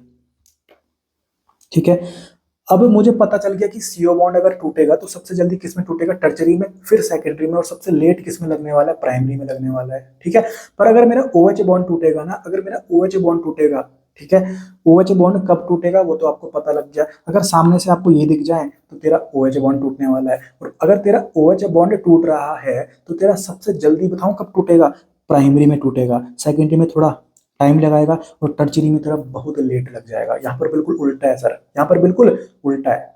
समझ में आ गई बात, कोई दिक्कत नहीं है। ठीक है, अब देख, एक रिएजेंट बहुत इंपॉर्टेंट यूज आता है, और आगे ऑर्गेनिक केमिस्ट्री में आपको और भी देखने को मिलेगा, ये बार बार देखने को मिलेगा। इसको अपन बोलते हैं लुकास रिएजेंट। क्या बोलते हैं सर, लुकास रिएजेंट। इसको याद कर लो, कंसंट्रेटेड HCl प्लस ZnCl2। ये जो इसमें ZnCl2 ये क्या है, अपना कैटेलिस्ट है। क्या सर, कैटालिस्ट है सर। ठीक है, तो लुकास रिएजेंट याद कर लो, कंसंट्रेटेड HCl प्लस ZnCl2। ठीक है सर, तो ये देख HCl जो है अपना, HCl जो अपना है वो तो अपना स्ट्रॉन्ग एसिड है, मतलब ये वाला सीन है ना, ये वाला स्ट्रॉन्ग एसिड। और जब मैं अल्कोहल या एसिड के सामने स्ट्रॉन्ग एसिड रख दूंगा तो कौन सा बॉन्ड टूटेगा, CO बॉन्ड टूटेगा। मतलब सर मैं अगर एसिड और अल्कोहल के सामने लुकास रिएजेंट रख दूं, लुकास रिएजेंट रख दूं, तो मेरा कहीं ना कहीं कौन सा बॉन्ड टूटने वाला है, CO बॉन्ड टूटने वाला है, CO बॉन्ड टूटने वाला है। तो ये जनरली किसके सामने रहता है, तेरा अल्कोहल के सामने ही रहता है। तो अल्कोहल तेरा रिएक्टेंट है, सामने पे तूने लुकास रिएजेंट रख दिया, लुकास रिएजेंट में HCl प्रेजेंट है, HCl तेरा स्ट्रॉन्ग एसिड होता है, तो कहीं ना कहीं जो तेरा अल्कोहल रखा हुआ है रिएक्टेंट में उसका कौन सा बॉन्ड टूटेगा, CO बॉन्ड टूटेगा। समझ में आ गई बात, कोई दिक्कत नहीं है। ठीक है, अब हम बात करते हैं HX की, HX की। ठीक है, तो HX की रिएक्टिविटी की बात करते हैं। तो जब यहाँ पर HX की रिएक्टिविटी की बात आती है ना, बिल्कुल एक छोटा सा कंसेप्ट जो मैं आपको ऑलरेडी, जब मैंने आपको हाइड्रोकार्बन पढ़ाया था वहां पर 3-4 बार आपको बता दिया। देख, HX तेरा ये भी हो सकता है, HF भी हो सकता है, HCl भी हो सकता है, HBr भी हो सकता है, तो HI भी होता है। ठीक है, HI भी हो सकता है, क्योंकि X तेरा हेलोजन है, वो तो फ्लोरीन, क्लोरीन, ब्रोमीन, आयोडीन कोई भी हो सकता है। तो इन चारों में से सबसे ज्यादा रिएक्टिव कौन सा होने वाला है, सबसे ज्यादा रिएक्टिव कौन सा होने जा रहा है। तो मेरे भाई कॉमन सेंस की बात है, ये मैंने कितनी बार तुमको बता दिया कि जो अपने हेलोजन्स होते हैं ना, जो अपने हेलोजन्स होते हैं उनकी भागने की टेंडेंसी, उनकी लीविंग टेंडेंसी क्या होती है, सबसे ज्यादा होती है। और इनमें भी सबसे ज्यादा लीविंग टेंडेंसी किसकी है, तेरी आयोडीन की होती है। तो अपना आयोडीन भाग जाएगा माइनस चार्ज लेके, पीछे हाइड्रोजन पे पॉजिटिव चार्ज आ जाएगा। ठीक है, तो यहाँ पर देख कितना ज्यादा रिएक्टिव ये हो जाएगा, क्योंकि अपना आयोडीन भाग गया माइनस चार्ज लेके, पीछे पॉजिटिव चार्ज रह गया हाइड्रोजन पे, तो ये कहीं ना कहीं किसी पे चिपक जाएंगे, मतलब रिएक्शन जल्दी से दे देंगे। तो यहाँ पर HI सबसे ज्यादा रिएक्टिव होगा, उससे थोड़ा कम HBr होगा, फिर HCl होगा, और सबसे कम रिएक्टिव तेरा कौन होने वाला है, HF होने वाला है। इसमें कोई निसंदेह बिल्कुल बिल्कुल कोई शक नहीं है यार, बिल्कुल आसान सी बात है। और बिल्कुल अगर तुम सारे सीक्वेंस में लेक्चर देखोगे ना, तो तुम्हें ऑर्गेनिक केमिस्ट्री जिस दिन खत्म होगी तुम्हारी, मतलब 20 अक्टूबर को जिस दिन तुम्हारी ऑर्गेनिक केमिस्ट्री खत्म होगी, उस दिन तुम एक बार पीछे मुड़ के देखोगे ना, तो बिल्कुल तुमको ऐसा लगेगा पूरी कहानी चल रही थी यार, पूरी कहानी चल रही थी। आज मैंने कमेंट सेक्शन में देखा, एक लड़का पूछ रहा था कि सर हमने GOC नहीं देखा आपका, हमने हाइड्रोकार्बन नहीं देखा, पर क्या मैं यहाँ से स्टार्ट कर सकता हूँ। तो भाई मैंने उसको कमेंट में रिप्लाई नहीं किया, पर मैं उसको बताना चाहूंगा कि आप अगर देख रहे हो तो आप लेक्चर 1 से देखो यार, जहां से मैंने स्टार्ट किया था, क्योंकि मैं पूरी एक कहानी की तरह पढ़ा रहा हूँ यार, पूरी एक कहानी की तरह पढ़ा रहा हूँ। ठीक है, तो जो मैं यहाँ पर पढ़ा रहा हूँ वो पूरा लिंक है आपका पिछले लेक्चर से। तो आप पूरा अगर GOC से एक एक लेक्चर देख के आगे बढ़ रहे होंगे ना, तो आपको जब ऑर्गेनिक केमिस्ट्री आपकी खत्म होगी तो आपको बिल्कुल भी कोई दिक्कत नहीं होने वाली। ठीक है, तो यहाँ पर मैंने HX की रिएक्टिविटी की बात करी, जिसमें अपना जो HI है वो सबसे ज्यादा रिएक्टिव होने वाला है। ठीक है, अब देख, अब देख ये एनसीईआरटी के यहाँ पर बहुत सारे क्या दे रखे हैं, एग्जाम्पल दे रखे हैं। अब देख यहाँ पर मैं कितने आसानी से इनको निपटाता हूँ। तेरे को खेल पता लग गया, तेरे को खेल पता लग गया कि कब तेरा CO बॉन्ड टूटेगा, कब तेरा OH बॉन्ड टूटेगा। ठीक है, अब देख ये तेरा क्या है सर, अल्कोहल है। यस सर, मेरा अल्कोहल है। ठीक है, सामने पे इन्होंने HX लिख दिया, सामने पे इन्होंने क्या लिख दिया, HX लिख दिया। ठीक है, HX, और ये ZnCl2 क्या है तेरा, ZnCl2 तो क्या अपना कैटलिस्ट है। तो सामने पे HX लिख दिया, तो HX मतलब जैसे कि HX मतलब HCl हो गया मान ले। तो यहाँ पर ये अपने क्या है सर, स्ट्रॉन्ग एसिड है। क्या सर, ये अपने स्ट्रॉन्ग एसिड है भाई। आगे पे आगे जो लिखे हुए हैं वो क्या अपने स्ट्रॉन्ग एसिड है, ठीक है। तो जब स्ट्रॉन्ग एसिड होते थे तो कौन सा बॉन्ड टूटता था भाई, CO बॉन्ड टूटता था। तो ये अपने पास रिएक्टेंट कौन है, ROH है, ROH।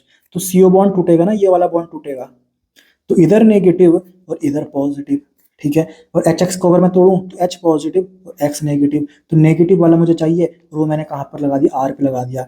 तो मेरा बन गया RX। क्या बन गया सर, RX बन गया। यहाँ पर लिख दिया मैंने RX। इसी को तो अपन एल्काइल हैलाइड बोलते हैं।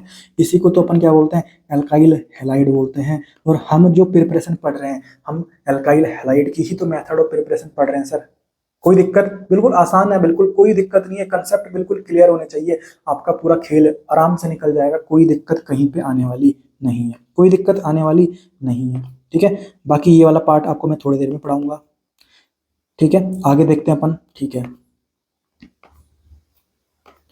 अब देख आगे अपने पास क्या लिखा हुआ है, ROH लिखा हुआ है, ठीक है। अरे सामने पे मैंने H2SO4 देख दिया, सामने पे मैंने H2SO4 देख दिया। H2SO4 तो बहुत भयंकर स्ट्रॉन्ग एसिड होता है सर, ये सल्फ्यूरिक एसिड होता है, बहुत भयंकर स्ट्रॉन्ग एसिड है सर ये। तो कॉमन सेंस की बात है, ये तेरा कौन सा बॉन्ड तोड़ने वाला है, यहाँ पर तेरा CO बॉन्ड तोड़ने वाला है। तो ये तोड़ा तूने CO, अरे यार एक सेकेंड, तो ये तोड़ा तूने CO बॉन्ड अपना, देख ये तूने CO बॉन्ड तोड़ा, इधर माइनस इधर पॉजिटिव, ठीक है। यहां से नेगेटिव वाला कौन सा निकलेगा तेरा, Br माइनस, क्योंकि हेलोजेंस के पास हमेशा -1 चार्ज होता है। तो ये तेरा आया और यहाँ लग गया तेरा, तेरा आंसर आ गया RBr। कितना आसान है यार, कोई दिक्कत ही नहीं है, कुछ सोचना ही नहीं है, कोई रिएक्शन याद थोड़ी करनी है तेरे को, ठीक है। अब इसकी बात करें अपन, ठीक है। ROH है मतलब एल्कोहल है, ठीक है। सामने पे क्या लिख दिया, PX3 लिख दिया, PX3 लिख दिया। कोई दिक्कत है क्या, कोई भी दिक्कत नहीं है सर। PX3 लिख दिया, मैं समझता हूँ, मुझे पता है सर, आपने बताया था PX3 हो या PX5 हो, कहीं ना कहीं हमको क्या करना होता है कि CO बॉन्ड तोड़ना होता है। क्या तोड़ना होता है, CO बॉन्ड तोड़ना होता है। तो ये तेरा CO बॉन्ड टूटा, ये माइनस, ये पॉजिटिव, यहाँ से तेरा नेगेटिव वाला क्या निकलेगा, X माइनस निकलेगा। ये तूने लगा दिया R पॉजिटिव में, तेरा बन गया RX। इसी को तो अपन एल्काइल हैलाइड बोलते हैं, इसी को तो अपन एल्काइल हैलाइड बोलते हैं। कोई दिक्कत, कोई दिक्कत नहीं है। आगे गए अपन, एल्कोहल था, ठीक है। अब ध्यान से देख, जो यहाँ पर रिएक्टेंट तूने एल्कोहल लिया ना, यहाँ पर जो तूने रिएक्टेंट एल्कोहल लिया उसके 3 मोल ले रखे थे। तो यहाँ पर जो तेरा प्रोडक्ट बनेगा इसके भी कितने मोल बनेंगे, 3 मोल बनेंगे। इसमें कोई दिक्कत नहीं है, बिल्कुल छोटी सी बात है, ठीक है। आगे देख, ROH लिखा हुआ है, ठीक है। सामने पे PCl5 लिखा हुआ है, मतलब PX5। मैं समझ गया कि CO बॉन्ड तोड़ना है, ये तोड़ा मैंने CO बॉन्ड, इधर माइनस लगाया इधर पॉजिटिव लगाया। यहाँ से जो नेगेटिव वाला पार्ट निकला Cl माइनस, माइनस चला गया खोपड़ी में R पॉजिटिव के, ये मेरा बन गया RCl। एल्काइल हैलाइड बन गया गुरु, एल्काइल हैलाइड ही तो हम पढ़ रहे हैं, ठीक है। अपन इसकी बात करते हैं, ये मेरा क्या है सर, एल्कोहल है। सामने पे इन्होंने लिख दिया रेड फॉस्फोरस X2। मैं समझ गया कि कौन सा बॉन्ड तोड़ना है, CO बॉन्ड तोड़ना है। तो ये तोड़ा मैंने CO बॉन्ड, इधर माइनस रखा इधर पॉजिटिव रखा। यहाँ से नेगेटिव वाला पार्ट X माइनस आएगा, तो ये X माइनस कहाँ चला गया, R पॉजिटिव में चला गया। ये तेरा बन गया RX। कितना सिंपल है यार, बिल्कुल आसानी से समझ में आ गया, कोई दिक्कत नहीं है। इसकी बात करते हैं अपन, ठीक है। इसकी बात करते हैं अपन, ये बहुत इंपॉर्टेंट रिएक्शन है। क्यों है अभी बताता हूँ तुमको। देख ये ROH है, मतलब मेरे सामने लिखा हुआ है एल्कोहल, ठीक है। सामने पे लिख दिया इन्होंने SOCl2 मतलब थियोनिल क्लोराइड, ठीक है। अब यहाँ से तुझे पता है कि थियोनिल क्लोराइड जब अल्कोहल के सामने या एसिड के सामने रख देते हैं तो तेरा CO बॉन्ड टूटता है, CO बॉन्ड टूटता है, ठीक है। तो यहाँ से तेरा नेगेटिव वाला पार्ट कौन सा निकलेगा, Cl माइनस निकलेगा, ठीक है।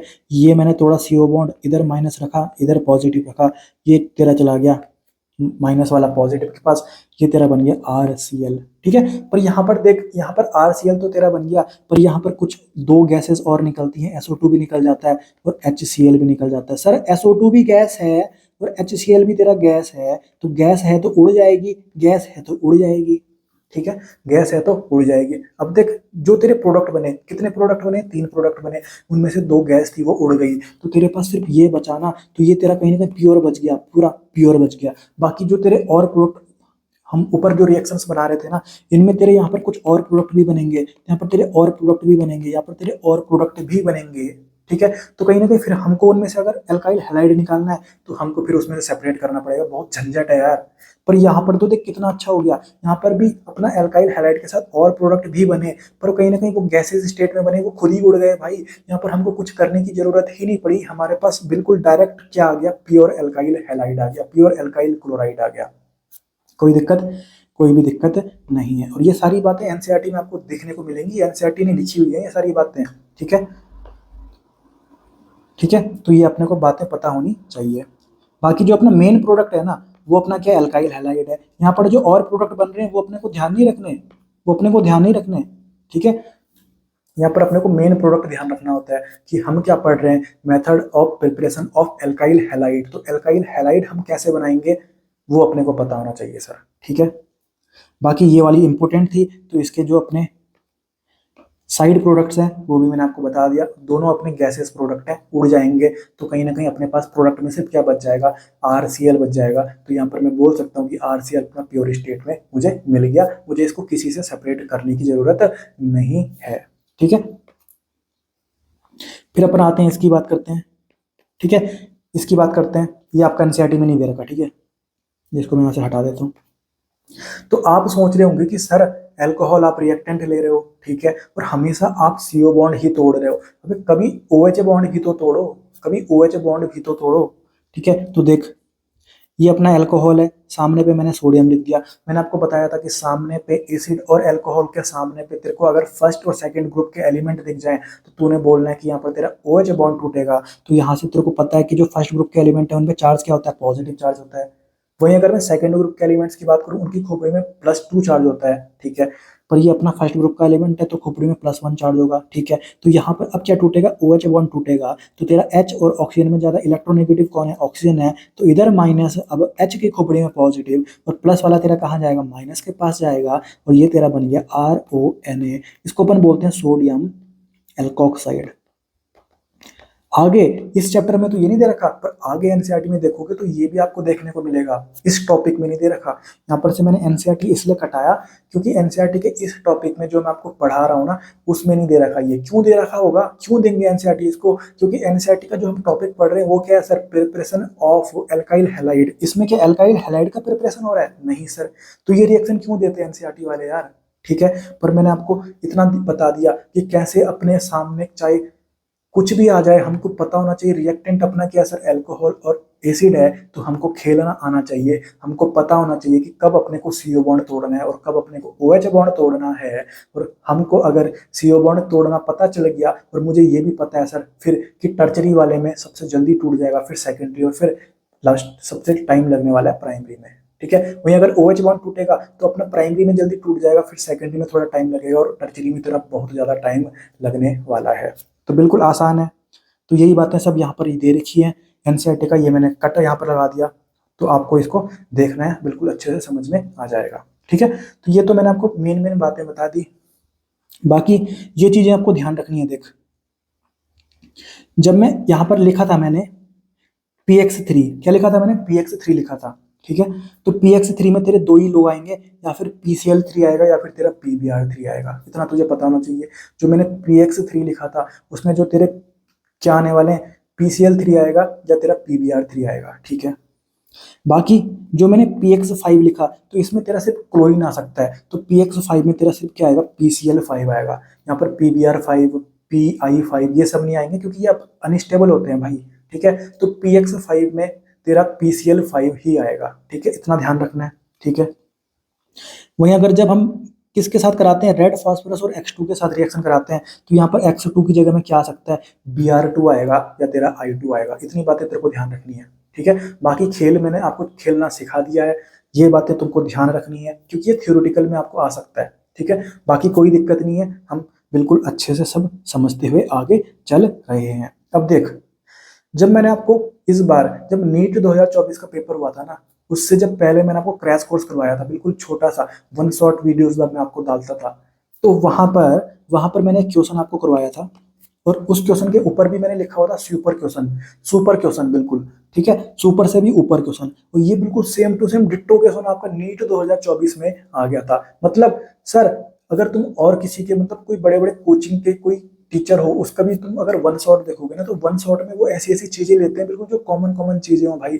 पर मैंने वन शॉट में भी अपना सारा चीज कवर करवा दिया था, और मैंने जो आपको क्वेश्चंस करवाए थे ना वो बिल्कुल डिट्टो क्वेश्चन आपके नीट 2024 में आ गए थे। और ये क्वेश्चन तो बिल्कुल कोई आपको कराएगा भी नहीं, वन शॉट में तो ये कोई कराता ही नहीं है क्वेश्चन। पर मैंने आपको ये सेम टू सेम बिल्कुल डिट्टो क्वेश्चन वहीं पे लिखा हुआ था, और वही सेम टू सेम क्वेश्चन आपका नीट 2024 में आपका दिखाई दिया आपको। ठीक है, तो यहाँ पर मैं वापस से यही क्वेश्चन करा के देखता हूँ आपको। तो देख, arrange them in order of completing the reaction from minimum time to maximum time. मतलब सबसे कम टाइम कहाँ लगने वाला है और सबसे ज्यादा टाइम कहाँ पर लगने वाला है। ठीक है, देख सबसे कम टाइम कहाँ लगेगा वो डिपेंड करता है कि अपना कौन सा बॉन्ड टूट रहा है। अगर सीओ बॉन्ड टूटेगा तो टर्चरी में सबसे कम टाइम लगेगा, और अगर ओएच बॉन्ड टूटेगा तो तेरा प्राइमरी में सबसे कम टाइम लगेगा। तो ध्यान से देख, ध्यान से देख, ये तेरे पास अल्कोहल है सर, ये तेरे पास अल्कोहल है, ये तेरा क्या है टर्चरी अल्कोहल है सर, ये तेरा सेकेंडरी अल्कोहल है, ये तेरा प्राइमरी अल्कोहल है। आगे क्या लिखा हुआ है सर, आगे लिखा हुआ है इन्होंने कंसंट्रेटेड HCl प्लस ZnCl2। अरे सर ये तो लुकास रिएजेंट है, मतलब इसके पास सर HCl है, मतलब स्ट्रॉन्ग एसिड है, तो यहाँ पर तेरा CO बॉन्ड ही तो तोड़ना है। और एक बार तूने सोच लिया कि CO बॉन्ड तोड़ना है तो तेरे को पता है सर टर्चरी में तेरा बिल्कुल आसानी से टूट जाएगा। यहाँ पर तो इंस्टेंट खेल हो जाएगा सर, इंस्टेंट, बिल्कुल इंस्टेंट खेल हो जाएगा। यहाँ पर तेरे 5 से 6 मिनट लगने वाले हैं सर, 5 से 6 मिनट लगने वाले हैं, और यहाँ तेरे लगभग 30 मिनट लग जाएंगे। तो तेरा सबसे कम टाइम कहाँ पर लगने वाला है, ए में, फिर बी में, और फिर सबसे ज्यादा लगेगा सी में। तो आंसर तेरा आ जाएगा ऑप्शन नंबर 1। बिल्कुल आसान है यार, कितना सिंपल है, कोई दिक्कत है क्या इसमें, कोई दिक्कत नहीं है। ठीक है, मतलब सीओ बॉन्ड टूट रहा है तो सीओ बॉन्ड सबसे जल्दी किस में टूटेगा, टर्चरी अल्कोहल में टूटेगा। तो यहाँ पर देख, मतलब टर्चरी अल्कोहल तेरा बहुत रिएक्टिव है भाई, टर्चरी अल्कोहल तेरा यहाँ पर बहुत रिएक्टिव है। जब सामने पे क्या रख दिया जाए, लुकास रिएजेंट रख दिया जाए। और ये इतना रिएक्टिव है ना भाई, ये इतना रिएक्टिव है ना कि यहाँ पर तू अगर ये जो कैटलिस्ट यूज करता था, ये जो कैटलिस्ट यूज करता था, इसको अगर ना भी रखे तो सिर्फ और सिर्फ HCl रखे, फिर भी यहाँ पर रिएक्शन हो जाएगी। यहाँ पर बिल्कुल आराम से तेरा, बिल्कुल जल्दी से तेरा इंस्टेंट तेरा प्रोडक्ट आ जाएगा, कोई दिक्कत नहीं है। मतलब यहाँ पर कैटलिस्ट की भी जरूरत नहीं पड़ेगी तेरे को, क्योंकि टर्चरी अल्कोहल इतना ज्यादा रिएक्टिव होता है लुकास रिएजेंट के। समझ में आ गई बात, कोई दिक्कत नहीं है। ठीक है, तो यही बात आपको नीट 2024 में पूछी हुई थी, और बिल्कुल आपने अगर मेरे जो उस टाइम जो मैंने वन शॉट डाले थे वो आपने अगर देखे होंगे ना तो आपको पता होगा कि हाँ बिल्कुल सेम टू सेम क्वेश्चन आपका नीट 2024 में आ गया था। ठीक है, बाकी देख, ये जो टेस्ट है अपना, ये जो टेस्ट है इसको अपन बोलते हैं लुकास टेस्ट। सर कौन सा टेस्ट, आपने तो कोई टेस्ट ही नहीं करवाया। अरे मेरे भाई ये टेस्ट ही तो है। देख मेरे पास 3 टाइप के अल्कोहल हैं, प्राइमरी अल्कोहल, सेकेंडरी अल्कोहल और टर्चरी अल्कोहल। सामने पे मैंने लुकास रिएजेंट रख दिया। अगर मेरा प्रोडक्ट जल्दी से बन गया, बिल्कुल इंस्टेंट बन गया, मैंने बोल दिया कि सर वो जो अल्कोहल था ना वो टर्चरी अल्कोहल था। तो ये टेस्ट ही तो है भाई कि इंस्टेंट तेरा अगर प्रोडक्ट बन जाएगा तो तूने बोल देना कि जो तेरा रिएक्टेंट था वो कैसा अल्कोहल था, वो तेरा टर्चरी अल्कोहल था। अगर तेरा बहुत टाइम लग गया सर, 30 मिनट हो गए पर कहीं ना कहीं कोई प्रोडक्ट ही नहीं बन रहा, तूने बोल दिया सर कि ये कहीं ना कहीं तेरा प्राइमरी अल्कोहल रहा होगा। तो कहीं ना कहीं ये जो टेस्ट है ना अल्कोहल का, इस टेस्ट को अपन क्या बोलते हैं, लुकास टेस्ट बोलते हैं सर, लुकास टेस्ट बोलते हैं। तो लुकास टेस्ट तेरा सिर्फ किसके लिए, अल्कोहल के लिए वैलिड है। समझ में आ गई बात। और ये जो मैंने क्वेश्चन आपको करवाया, ये एक क्वेश्चन तो था, पर इस क्वेश्चन के साथ हमने 3-4 चीजें और भी सीखी, और ये जो क्वेश्चन था ना, यही क्वेश्चन अपना क्या है सर, लुकास टेस्ट है। इसी क्वेश्चन को अपन क्या बोलते हैं, लुकास टेस्ट बोलते हैं। समझ में आ गई बात। ठीक है, ठीक है, कोई दिक्कत नहीं है। ठीक है, बाकी अब यहाँ पर अपन एक चीज देखते हैं। ये मैंने आपको पहला वाला जो करवाया था ना, ROH का रिएक्शन कराया था किसके साथ, HX के साथ करवाया था। ठीक है सर, अब मैंने आपको HX के साथ तो करवा दिया, पर मैंने आपको थोड़ी देर पहले HX की रिएक्टिविटी भी तो पढ़ाई थी। यस सर पढ़ाई थी। तो उससे रिलेटेड मैं आपको एक चीज दिखाऊं। देख HX है तो X अपना कहीं ना कहीं क्या हो सकता है, फ्लोरीन भी हो सकता है, क्लोरीन भी हो सकता है, ब्रोमीन भी हो सकता है, आयोडीन भी हो सकता है। ठीक है, तो यहाँ पर देख सबसे ज्यादा रिएक्टिविटी किसकी है सर, HI की है, मतलब HI के साथ आराम से रिएक्शन हो जाएगी। ठीक है, तो सबसे पहले मैं ROH की रिएक्शन HI के साथ कराता हूं। ठीक है, तो ये अपना क्या बन जाएगा, RI बन जाएगा। और यहाँ पर ना ये अपना HI इतना ज्यादा रिएक्टिव है कि यहाँ पर मैंने क्या किया, हल्के से सेक किया मैंने, या फिर मैंने हल्के से हीट दी, तो यहाँ पर आराम से रिएक्शन हो गई। कोई दिक्कत नहीं है, कोई झंझट नहीं है भाई। हल्के से हीट किया, रिएक्शन हो गई, क्योंकि सर अपना HI जो होता है वो सबसे ज्यादा रिएक्टिव होता है, ये तो हमको पता है सर। तो यहाँ पर आराम से बिल्कुल आसानी से अपना RI बन गया, क्या बन गया, RI बन गया। ठीक है, बाकी मैं अब जब HBr ले रहा हूँ ना, HBr थोड़ा क्या है, HI से तो थोड़ा क्या कम रिएक्टिव है, HI के कंपेयर में तो कम रिएक्टिव है HBr, ठीक है। तो यहाँ पर जब मैं को एल्कोहल की रिएक्शन HBr के साथ करानी है तो यहाँ पर अपना प्रोडक्ट क्या बन जाएगा, RBr बन जाएगा। पर यहाँ पर थोड़ा मैंने मशक्कत करी, यहाँ पर मुझे थोड़ा देर तक बॉइलिंग करना पड़ेगा, यहाँ पर मुझे कांस्टेंट बॉइलिंग करना पड़ा, या फिर यहाँ पर मैंने क्या दे दिया, कंसंट्रेटेड H2SO4 दे दिया। तो कंसंट्रेटेड H2SO4 यहाँ पर किसकी तरह काम करता है, डिहाइड्रेटिंग एजेंट की तरह काम करता है। तो यहाँ पर अपना क्या बनता है, वाटर भी बनता है, वाटर या सब जगह बनता है वाटर, ठीक है। यहाँ पर क्या आएगा, अपना RCl आएगा प्लस वाटर आएगा। पर यहाँ पर अपन जब कंसंट्रेटेड H2SO4 रखते हैं ना, तो ये अपना डिहाइड्रेटिंग एजेंट होता है। डिहाइड्रेटिंग एजेंट मतलब पानी खींचने वाला, ठीक है। तो पानी निकाल देता है ये, तो यहाँ पर क्या बन जाता है, अपना RBr बन जाता है, ठीक है। बस इतना आपको ध्यान रखना है कि जब आपने HI लिया था तो आपको पता है HI की रिएक्टिविटी सबसे ज़्यादा है, तो यहाँ पर मुझे सिर्फ हीट करना पड़ा या सिर्फ सेक करना पड़ा, सेक मतलब ऐसे हिलाना, ठीक है। फिर जब मैं HBr ले रहा हूँ तो इसकी रिएक्टिविटी थोड़ी सी कम है, तो यहाँ पर मुझे कांस्टेंट बॉइलिंग करना पड़ा, थोड़ी देर तक बॉइलिंग करना पड़ा मुझे। या फिर यहाँ पर मैं क्या रख रहा हूँ, कंसंट्रेटेड H2SO4 का यूज़ कर रहा हूँ, जो कि एक डिहाइड्रेटिंग एजेंट होता है, ठीक है। फिर अगर मैं HCl ले रहा हूँ, इसकी रिएक्टिविटी और कम है, तो यहाँ पर मुझे क्या यूज़ करना पड़ रहा है, एनहाइड्रस ZnCl2 यूज़ करना पड़ रहा है कैटलिस्ट के तौर पर, ठीक है। यहाँ पर मुझे कैटलिस्ट की ज़रूरत पड़ रही है भाई, ठीक है। फिर अपना प्रोडक्ट तो वही आएगा, ठीक है। और अपना देख जो HF है वो सबसे लीस्ट रिएक्टिव है भाई, वो सबसे कम रिएक्टिव है। उसने तो अल्कोहल के साथ रिएक्शन ही नहीं दी भाई, उसने अल्कोहल के साथ रिएक्शन ही नहीं दी। तो आज के बाद अपना लड़का जानता है कि अल्कोहल के साथ HF अपना रिएक्शन नहीं देता, क्योंकि HF की रिएक्टिविटी सबसे कम होती है, HF की रिएक्टिविटी सबसे कम होती है, इसने तो रिएक्शन ही नहीं दी। बिल्कुल आसान है, समझ में आ गया आपको। ये सारी बातें एनसीईआरटी की लिखी हुई हैं, एनसीईआरटी की बातें जो कॉम्प्लेक्स तरीके से एनसीईआरटी बताती है, उसी चीज़ को मैं आपको बिल्कुल सिंप्लीफाइड तरीके से बता रहा हूँ, कहीं पे कोई दिक्कत आपको नहीं होने वाली, ठीक है। अब देख ये लुकास टेस्ट भी मैंने आपको करवा दिया। अब एनसीईआरटी की कुछ लाइन्स आपको बताता हूँ, अब देख एनसीईआरटी की पहली लाइन लिखी हुई है, the hydroxyl group of alcohol. Hydroxyl group मतलब OH, ठीक है। तो एल्कोहल का जो हाइड्रोक्सिल ग्रुप है इज रिप्लेस्ड बाई, मतलब ये अपना हटाया मैंने और क्या लगा दिया, इज रिप्लेस्ड बाई हेलोजन, और ऐड क्या कर दिया मैंने, हेलोजन ऐड कर दिया। On reaction with concentrated halogen acids, ठीक है। हेलोजन एसिड के साथ रिएक्शन करी हमने, मतलब जैसे HX, ठीक है। फॉस्फोरस हाइलाइट्स के साथ रिएक्शन करी, जैसे PX3 PX5, ठीक है। या फिर किसके साथ रिएक्शन करी, थियोनिल क्लोराइड यानी SOCl2 के साथ रिएक्शन करी, ठीक है। तो यहाँ पर ये बोल रहे हैं, डायरेक्ट बोल रहे हैं, इनका कोई कंसेप्ट ही नहीं है। हमने तो अपना जो खेल खेला है वो तो हमने कंसेप्ट से खेला है कि CO बॉन्ड कब टूटेगा और OH बॉन्ड कब टूटेगा, पर ये ऐसा कुछ नहीं बोल रहे।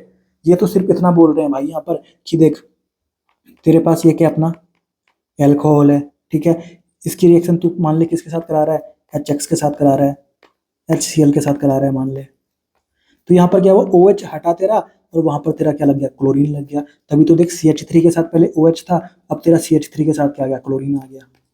इन्होंने बिल्कुल याद करवाने के लिए दे दिया कि ऐसे याद कर लो इसको, पर मैंने आपको बिल्कुल कंसेप्ट बता दिया, क्योंकि कंसेप्ट ऐसी चीज होते हैं जो हर जगह आपके लग जाएंगे। और अगर आपको याद करना है ना, तो यहाँ पर कुछ और याद करना पड़ेगा, आगे जाके कुछ और याद करोगे, फिर आगे जाके कुछ और याद करोगे। कंसेप्ट ये है कि कहीं भी कुछ याद मत करना, आपको कंसेप्ट अगर पता है, खेल चलाना अगर आता है, तो आप बिल्कुल बड़े बड़े क्वेश्चंस, जेईई मेंस के भी क्वेश्चंस आप बिल्कुल चंद सेकंडों में अपने कंसेप्ट से सॉल्व कर दोगे, ठीक है। तो यहाँ पे जो बात लिखी हुई थी मैंने आपको समझा दी, मैं उम्मीद करता हूँ कि आपको समझ में आ गई होगी। फिर वही बात यहाँ पर लिखी हुई है, the order of reactivity of alcohol with the given hello acid, ठीक है। तो रिएक्टिविटी का ऑर्डर क्या है, 3 डिग्री, फिर 2 डिग्री, फिर 1 डिग्री। मतलब बोलने का मतलब ये है कि सामने पे जो ये लिखे हुए हैं ना, सामने पे जो ये लिखे हुए हैं, तो ये अपना कौन सा बॉन्ड तोड़ते हैं एल्कोहल का, CO बॉन्ड तोड़ते हैं। तो यहाँ पर सबसे ज्यादा फास्ट रिएक्शन कब होगी, टर्चरी में होगी, फिर थोड़ा टाइम लगेगा सेकेंडरी में, और सबसे ज्यादा टाइम लगता है अपना प्राइमरी में। मतलब सबसे ज्यादा रिएक्टिव कौन है सर, टर्चरी एल्कोहल होगा, फिर सेकेंडरी, फिर प्राइमरी। वही बात ये बोल रहे हैं कि जो आपकी सबसे ज्यादा रिएक्टिविटी शो करने वाला है वो टर्चरी एल्कोहल शो करेगा, फिर सेकेंडरी एल्कोहल, और फिर तेरा प्राइमरी एल्कोहल। पर यहाँ पर ये बात अपने को पता होनी चाहिए, ये ऐसा अपना जो रिएक्टिविटी रेट आ रहा है ऐसा तब आ रहा है जब सामने पे कौन रखे हुए हैं सर, वो रखे हुए हैं जिसको मैंने अभी इनसर्कल किया था, ये वाले। कहाँ गया बे, ये जब रखे हैं, क्योंकि ये जब रखे होंगे तभी तो अपना CO बॉन्ड टूटेगा, और जब CO बॉन्ड टूटेगा तभी तो अपना टर्चरी, सेकेंडरी और प्राइमरी वाला सीन आने वाला है कि नहीं आने वाला। समझ में आ गई बात? कोई दिक्कत नहीं है। अब देख यहाँ पर ध्यान से एक बात देख। एनसीईआरटी ने इतना कॉम्प्लेक्स यहाँ पर एक चीज दे रखी है, एनसीईआरटी ने इतनी कॉम्प्लेक्स दे रखी है ना, आपको समझ ही नहीं आएगी। आप अगर खुद से इसको रीड करोगे ना, आपको समझ ही नहीं आएगी। एक बात है एनसीईआरटी की, यहाँ देख ये क्या लिखा हुआ है, phosphorus tribromide and triiodide are usually generated in situ, produced in the reaction mixture by the reaction of red phosphorus with bromine and iodine respectively। तो ये ऐसी लाइन है जो बिल्कुल कॉम्प्लेक्स लाइन है, आपको बिल्कुल समझ ही नहीं आती। तो देख इसका मतलब क्या है, ये अपने पास ROH है, ठीक है। ROH की रिएक्शन मैंने किसके साथ कराई, रेड फॉस्फोरस और X2 के, और मैंने आपको बताया था ये X2 तेरा क्या हो सकता है, Br2 हो सकता है और I2 हो सकता है, ठीक है। यहाँ पर मैं आपको करके बताता हूँ, ये ROH है, ठीक है। इसकी रिएक्शन मैं किसके साथ करा रहा हूँ, मान ले Br2 के साथ करा रहा हूँ, ठीक है। तो मैंने क्या बोला था, देख कौन सा बॉन्ड टूटेगा, रेड फॉस्फोरस और X2 सामने रखा हुआ है तो CO बॉन्ड टूटेगा। तो ये तूने CO बॉन्ड तोड़ा, इधर माइनस इधर पॉजिटिव, यहाँ से माइनस वाला क्या निकलेगा, माइनस Br निकलेगा, तो ये इस पे जाएगा, तो ये तेरा बन गया RBr। ये तेरा प्रोडक्ट तो सही आया है, पर यहाँ पर एक खेल गलत है, कि जो तूने रिएक्टेंट स्पीसीज यहाँ पर ली है ना, रिएक्टेंट स्पीसीज तूने क्या ले ली, Br2 ले लिया, पर यहाँ पर रिएक्टेंट स्पीसीज एनसीईआरटी बोलती है कि ये नहीं होता है यार, यहाँ पर ये नहीं होता। आपको मैं समझाता हूँ, देख ये एक लाइन लिखी हुई है, रिएक्शन लिखी हुई है, ठीक है। अब देख ये अपना ROH है, सामने पे लिख दिया रेड फॉस्फोरस Br2 या फिर I2, ठीक है। तो रेड फॉस्फोरस है तो अपना CO बॉन्ड तोड़ेगा, इधर माइनस और इधर पॉजिटिव, Br2 होगा तो RBr बन जाएगा, ये बन गया, और I2 होगा तो RI बन जाएगा, ये बन गया, ठीक है। पर ये जो मैंने लिखा, ये प्रोडक्ट तो सही आए, प्रोडक्ट तो मेरे सही आई, यही आने चाहिए, पर यहाँ पर जो मैंने ये लिया है ना बीच में, यहाँ पर जो अपनी रिएक्टिंग स्पीसीज होती है वो ऐसी नहीं होती, वो Br2 और I2 नहीं होते रिएक्टेंट स्पीसीज। वो बोल रहे हैं कि जो रिएक्टेंट स्पीसीज होते हैं, जो एक्चुअल स्पीसीज होते हैं, जो एक्चुअल यहाँ पर रिएक्टेंट होते हैं, वो कौन होते हैं, अगर Br2 वाला होगा तो यहाँ पर PBr3 रहेगा, अगर I2 रहेगा तो यहाँ पर PI3 रहेगा, मतलब एक्चुअल रिएक्टेंट ये है। मतलब जब मेरे पास रिएजेंट ऐसा दे रखा होगा रेड फॉस्फोरस Br2, तो यहाँ पर ये जो अपना रिएक्शन शो कर रहा है, जो कहीं ना कहीं इस ROH के साथ रिएक्शन कर रहा है ना, वो अपना Br2 नहीं है, वो अपना कौन होगा, PBr3 होगा। कौन होगा, PBr3 होगा सर, कौन होगा, PBr3 होगा। ऐसा इसलिए होता है, मतलब अब ये आपको समझ में नहीं आ रहा है तो ये बात देखो, जैसे देख ये अपने पास एक बीकर है, ठीक है सर, ठीक है। इसमें मैंने क्या रखा हुआ है, एक अल्कोहल रखा हुआ है, ROH रखा हुआ है, ठीक है। अब मैं इसमें क्या डाल रहा हूँ, रेड फॉस्फोरस डाल रहा हूँ, और क्या डाल रहा हूँ इसमें, मान ले Br2 डाल रहा हूँ, ठीक है। तो अब क्या हो रहा होगा, तुम सोच रहे होंगे कि जो Br2 है वो कहीं ना कहीं यहाँ पर क्या होगा, ये माइनस ये पॉजिटिव R के साथ रिएक्शन करके ये बन गया RBr, ठीक है। RBr तो बनेगा, पर कहीं ना कहीं Br2 रिएक्शन नहीं करेगा भाई, Br2 रिएक्शन नहीं करेगा। यहाँ पर जो मैकेनिज्म होता है वो ऐसा होता है, देख ये जो फॉस्फोरस है ना, ये कहीं ना कहीं Br2 के साथ रिएक्शन कर देता है पहले, तो पहले बीच में क्या बनता है, अपना PBr3 बनता है, क्या बनता है, PBr3। अब यहाँ से निकलेगा अपना माइनस वाला Br, ये कहाँ से निकला, इस PBr3 से निकला, और अभी तक हम कहाँ से निकाल रहे हैं उसको, Br2 से निकाल रहे थे। तो जो Br माइनस निकल रहा है वो कहाँ से निकल रहा है सर, PBr3 से निकल रहा है, और ये Br माइनस ही अपना कहीं ना कहीं R पॉजिटिव पे लगता है, तब जाके अपना RBr बनता है। समझ में आ गया बात, मतलब जो बीच में अपने PBr3 और PI3 ये बनेंगे बीच में, ये अपने रिएक्टेंट स्पीसीज हैं, PBr3 और PI3। यहाँ से निकलेगा Br माइनस, यहाँ से निकलेगा अपना I माइनस, सामने पे क्या था, ROH था, इधर माइनस इधर पॉजिटिव, ठीक है। तो माइनस वाला इस पे लग जाएगा और ये भी इस पे लग जाएगा, ठीक है। तो ये बन जाएगा इधर RBr और इधर बन जाएगा ये RI। समझ में आ गई बात, मतलब बोलने का बस इतना सा मतलब है कि जो अपने रिएक्टेंट यहाँ पर एक्चुअल रिएक्टेंट है वो कहीं ना कहीं अपने PBr3 और PI3 है, ना कि Br2 और I2, ठीक है। तो इनको अपन बोलते हैं इन सितु। जो PBr3 और PI3 है ना, ये कहीं ना कहीं जो बीच में बने इनको अपन बोलते हैं इन सितु, मतलब ये कहीं ना कहीं बीच में मिक्सचर में ही बन रहे हैं, कहीं ना कहीं ये इंटरमीडिएट है, ठीक है। तो वही बात अब ध्यान से देखो, फॉस्फोरस ट्राईब्रोमाइड मतलब PBr3, ठीक है, एंड ट्राईआयोडाइड मतलब PI3, are used generated in situ, ये इन सितु बने हैं, ठीक है। Produced in the reaction mixture में बन गई है बीच में इंटरमीडिएट के तौर पे, by the reaction of red phosphorus with bromine and iodine. जब अल्कोहल की रिएक्शन हमने किसके साथ कराई, रेड फॉस्फरस Br2 या I2 के साथ। समझ में आ गई बात। तो ये अपने को लाइन बिल्कुल क्लियरली समझ में आनी चाहिए, और इसमें भी अब कोई आपको दिक्कत नहीं होने वाली, बिल्कुल आसानी से मैंने आपको समझा दिया, ठीक है, बिल्कुल आसानी से मैंने आपको समझा दिया। बाकी जो प्रोडक्ट पहले बन रहा था, प्रोडक्ट तो वही बनेगा, पर यहाँ पर मैकेनिज्म में थोड़ा चेंज हुआ है, क्योंकि देखने से लगता है X2 मतलब Br2 और I2 मतलब ये अपने रिएक्टिंग स्पीसीज होंगे, यहाँ पर ये अपने एक्चुअल रिएक्टेंट होंगे, पर नहीं, एक्चुअल रिएक्टेंट अपने कौन होते हैं, PBr3 और PI3 होते हैं। तो ये अपने को पता होना चाहिए। तो एनसीईआरटी बिल्कुल कॉम्प्लेक्स तरीके से ये बता रही है, पर उसी चीज़ को मैंने आपको खोल के अच्छे से समझा दिया, अब आपको कोई दिक्कत नहीं होने वाली। और कहने का मतलब ये भी है ना कि एनसीईआरटी का एक एक शब्द बिल्कुल अच्छे से मैं आपको समझा रहा हूँ, कहीं पे भी कोई भी शब्द आपके लिए छोड़ नहीं रहा हूँ। अब यहाँ पर एनसीईआरटी में एक लास्ट लाइन दे रखी है कि द अबव मेथड्स, मतलब अभी तक जितने भी हम मेथड यूज कर रहे हैं, मतलब जो भी हम मेथड यूज कर रहे हैं ना एल्काइल हैलाइड बनाने के लिए, क्या उसी मेथड से हम अपना एराइल हैलाइड भी बना सकते हैं। ये अपना एराइल हैलाइड है, ये देख, ये अपना क्या है, एराइल हैलाइड है, ठीक है। तो क्या अपन उसी मेथड से अपना, जैसे अपन एल्काइल हैलाइड बना रहे थे, उसी मेथड से अपना एराइल हैलाइड भी बना सकते हैं क्या। तो यहाँ पर लिखा हुआ है एनसीईआरटी ने, नो, नहीं बना सकते सर, नहीं बना सकते। क्यों नहीं बना सकते, पहले मैं आपको दिखाता हूँ। देख, जैसे मेरे पास ये अल्कोहल था, ठीक है, सामने पे कोई स्ट्रॉन्ग एसिड लिख दिया मैंने, H2SO4, सॉरी HCl लिख दिया मैंने, ठीक है।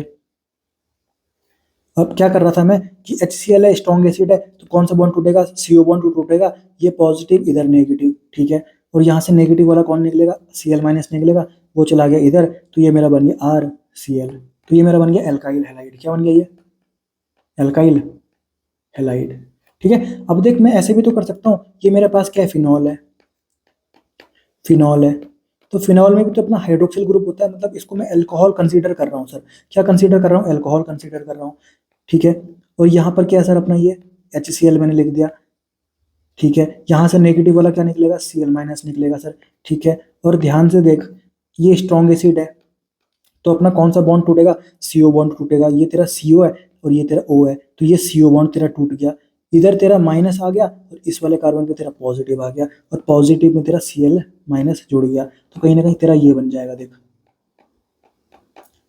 ये, तो ये क्या तेरा एराइल हैलाइड है, एराइल हैलाइड है। तो क्या एराइल हैलाइड भी अपना इसी तरीके से बन सकता है जैसा अपना एल्काइल हैलाइड बनता है। यही क्या सवाल अपना एनसीईआरटी पूछता है अपने को, पर आंसर है नहीं। क्यों नहीं बन सकता, अब मैं आपको बताता हूँ। अरे मेरे भाई, ये जो मैंने लिया ना फिनॉल, ये जो मैंने फिनॉल लिया मेरे भाई, जो मैंने फिनॉल लिया, ध्यान से देख, इसमें रेजोनेंस चल रहा है भाई, रेजोनेंस चल रहा है। तो कहीं ना कहीं जो अपने को ये सिंगल बॉन्ड दिख रहे हैं ना, ये जो अपने को सिंगल बॉन्ड दिख रहे हैं, ये सॉरी, ये जो अपने को सिंगल बॉन्ड दिख रहे हैं ना मेरे भाई, भाई वो सिंगल बॉन्ड नहीं है। ये जो सिंगल बॉन्ड दिख रहे हैं ये नहीं है सिंगल बॉन्ड, ये अपने कहीं ना कहीं पार्सल डबल बॉन्ड है। रेजोनेंस जब मैंने आपको टॉपिक पढ़ाया था तो आपको अच्छे से समझाया था कि ये अपने क्या होते हैं, पार्सल डबल बॉन्ड होते हैं।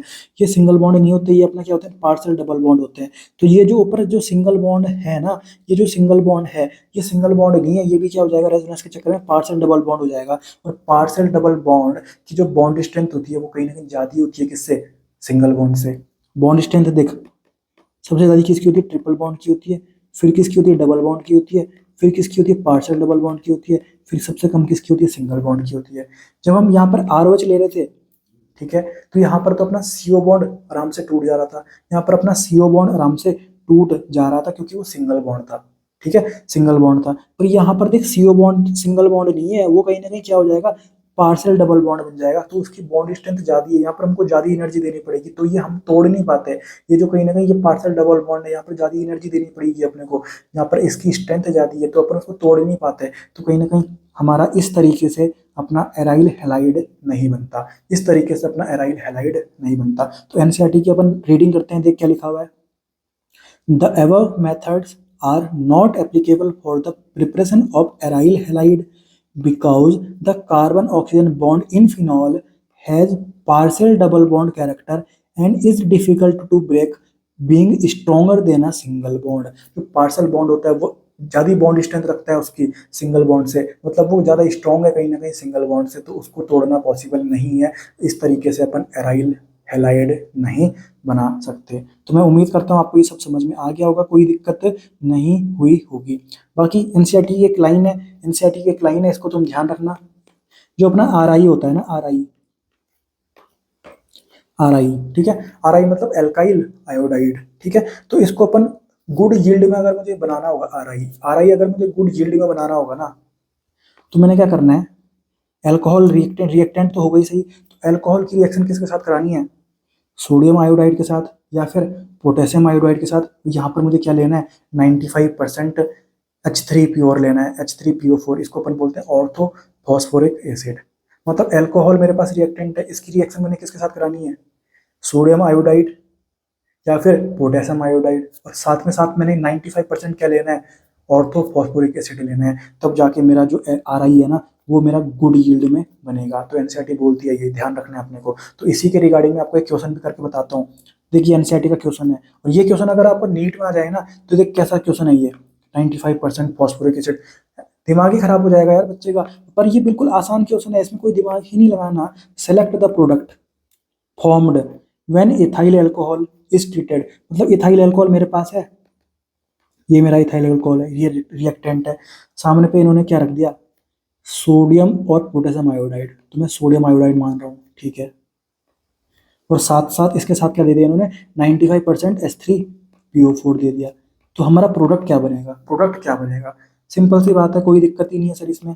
अब एक बात ध्यान से देख, जो तेरा H3PO4 है ना, 95% है ये, तो कहीं ना कहीं ये अपना क्या स्ट्रॉन्ग एसिड है सर, कहीं ना कहीं ये क्या अपना स्ट्रॉन्ग एसिड है, तो कहीं ना कहीं कौन सा बॉन्ड तोड़ेगा, CO बॉन्ड तोड़ेगा तेरा। तो इधर माइनस और इधर तेरा पॉजिटिव आ गया, पॉजिटिव आ गया तो माइनस वाला तेरे को चाहिए, और I माइनस तूने यहाँ डाल दिया, तेरा जो आंसर आ गया वो आ गया सर CH3CH2I, मतलब इथाइल आयोडाइड है तेरा आंसर आ गया। क्या आ गया सर, इथाइल आयोडाइड आ गया। तो बिल्कुल हमको डरना नहीं है क्वेश्चनों से, और जितना अपने को एनसीईआरटी अच्छे से समझ में आती है ना, वो अच्छे से हम एनसीईआरटी को पढ़ेंगे, एक एक लाइन हमको पता होनी चाहिए।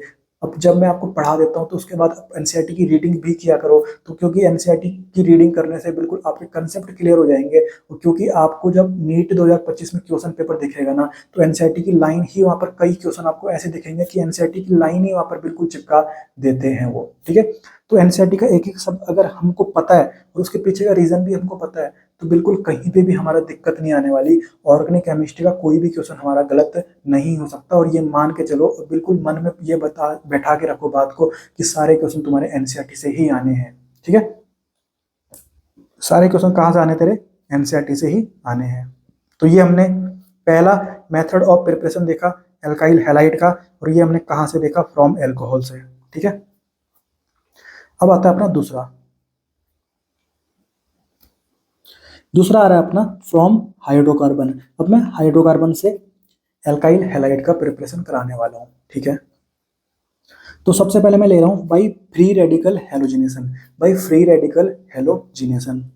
तो देख, जैसे मेरे पास एक एल्केन है, ठीक है सर, इसकी रिएक्शन मैं किसके साथ करा रहा हूँ, X2 UV लाइट। अब देख X2 मतलब X और X2 ऐसे ही तो होगा, ठीक है। तो देख, जितनी इसकी इलेक्ट्रोनेगेटिविटी उतनी ही इसकी इलेक्ट्रोनेगेटिविटी, तो यहाँ पर मतलब इलेक्ट्रोनेगेटिविटी का डिफरेंस कितना है, 0 है। और मैंने आपको बताया था सर GOC में, जब रिएक्शन मैकेनिज्म में आपको स्टार्ट करा रहा था, कि जब इलेक्ट्रोनेगेटिविटी का डिफरेंस 0 हो जाए तो अपने जो फिजन होता है ना, वो कौन सा होता है सर, होमोलाइटिक फिजन होता है। तो ये अपने किस फॉर्म में टूटेंगे, फ्री रेडिकल फॉर्म में टूटेंगे।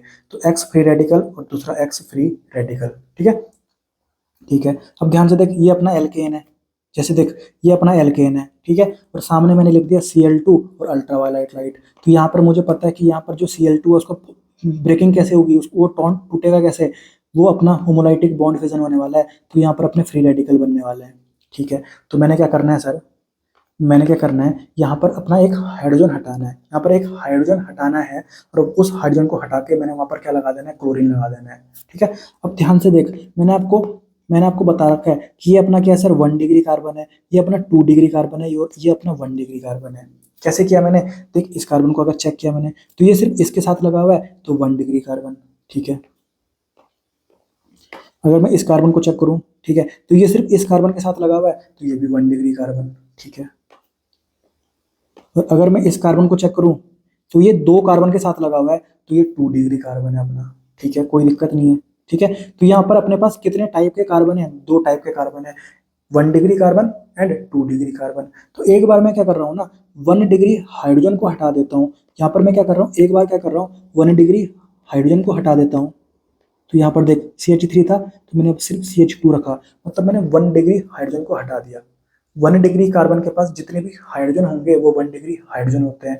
2 डिग्री कार्बन के पास जितने भी हाइड्रोजन होंगे वो 2 डिग्री हाइड्रोजन होते हैं।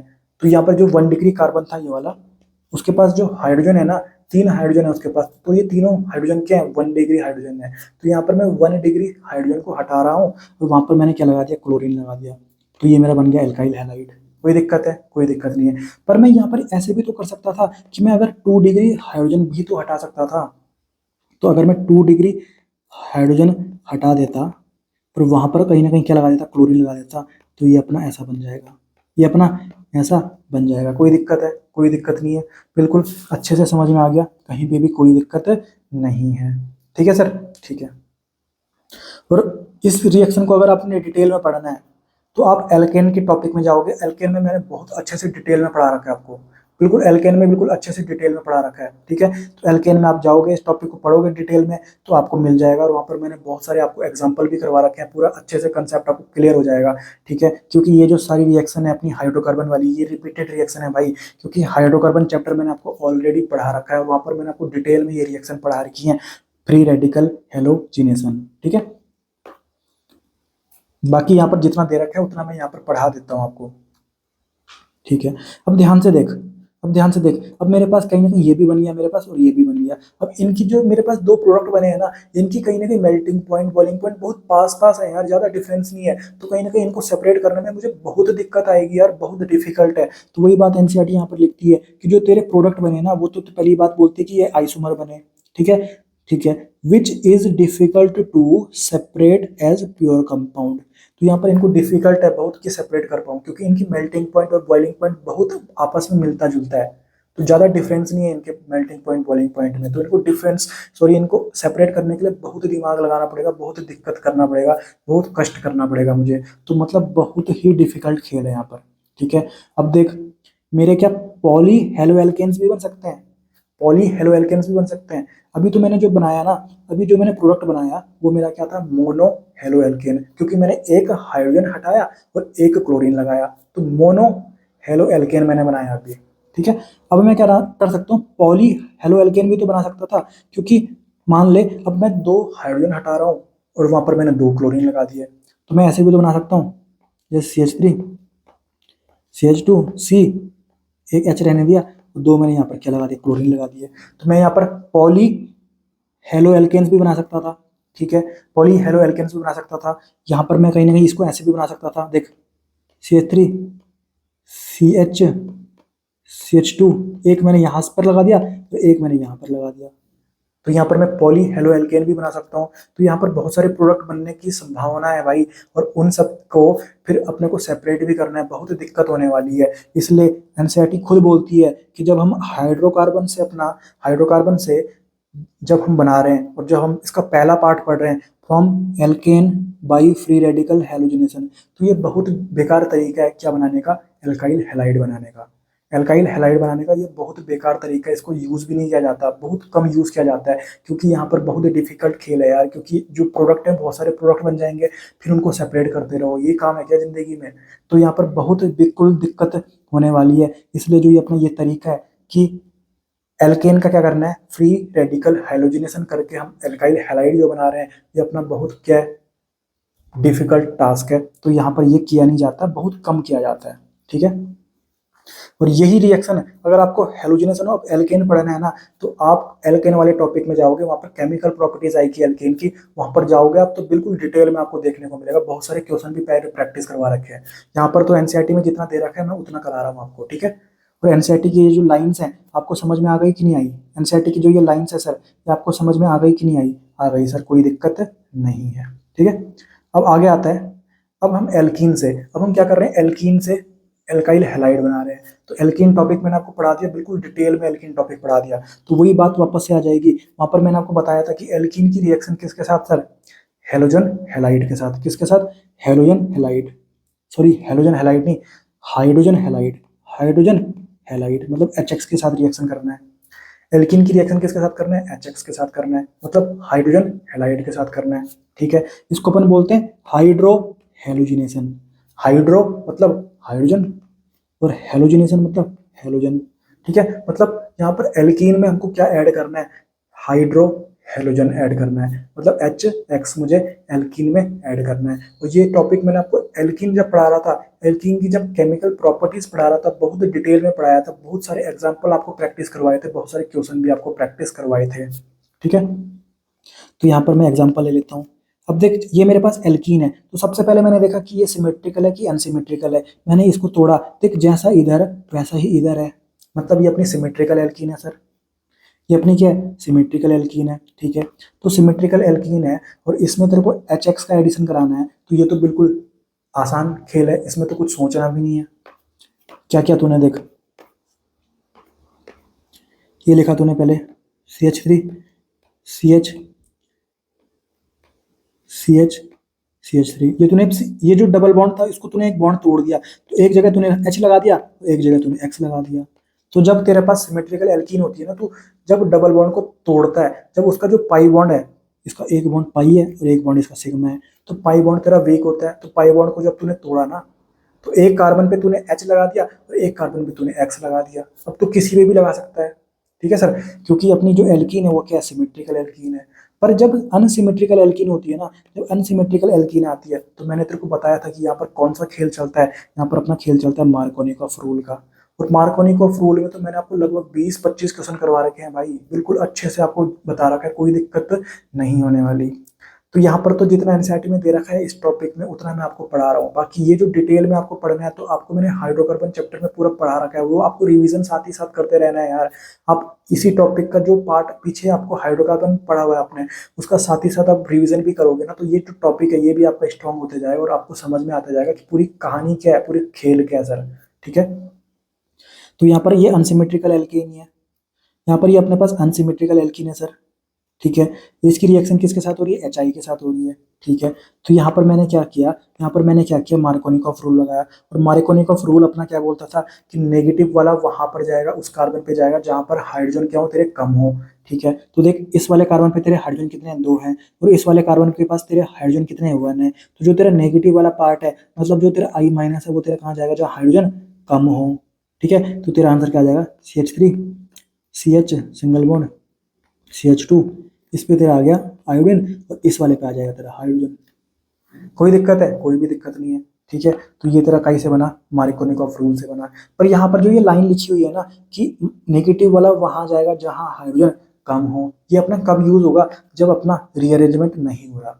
बाकी जब अपना रीअरेंजमेंट होगा तब हम कैसे खेलते हैं, वो मैंने आपको हाइड्रोकार्बन टॉपिक में पढ़ा रखा है, जब मैं आपको एल्कीन टॉपिक पढ़ा रहा था, एल्कीन की केमिकल प्रॉपर्टीज पढ़ा रहा था। कोई दिक्कत नहीं है, मैं उम्मीद करता हूँ आपको समझ में आ गया होगा। और आपको अगर ये समझ में नहीं आ रहा है या फिर आप पुराना भूल चुके हो, तो आप वापस जाके उसका रिवीजन साथ ही साथ करते रहा करो, ताकि आपको कहीं पे भी कोई दिक्कत ना हो, पूरे कंसेप्ट आपके बिल्कुल क्लियर हो। ठीक है, तो वही बात यहाँ पर लिखी हुई है, देख एडिशन ऑफ हाइड्रोजन हैलाइड, मतलब एल्कीन में काय का एडिशन कराया मैंने, हाइड्रोजन हैलाइड का एडिशन कराया। ठीक है सर, ठीक है। अब हम बात करते हैं एडिशन ऑफ हैलोजन।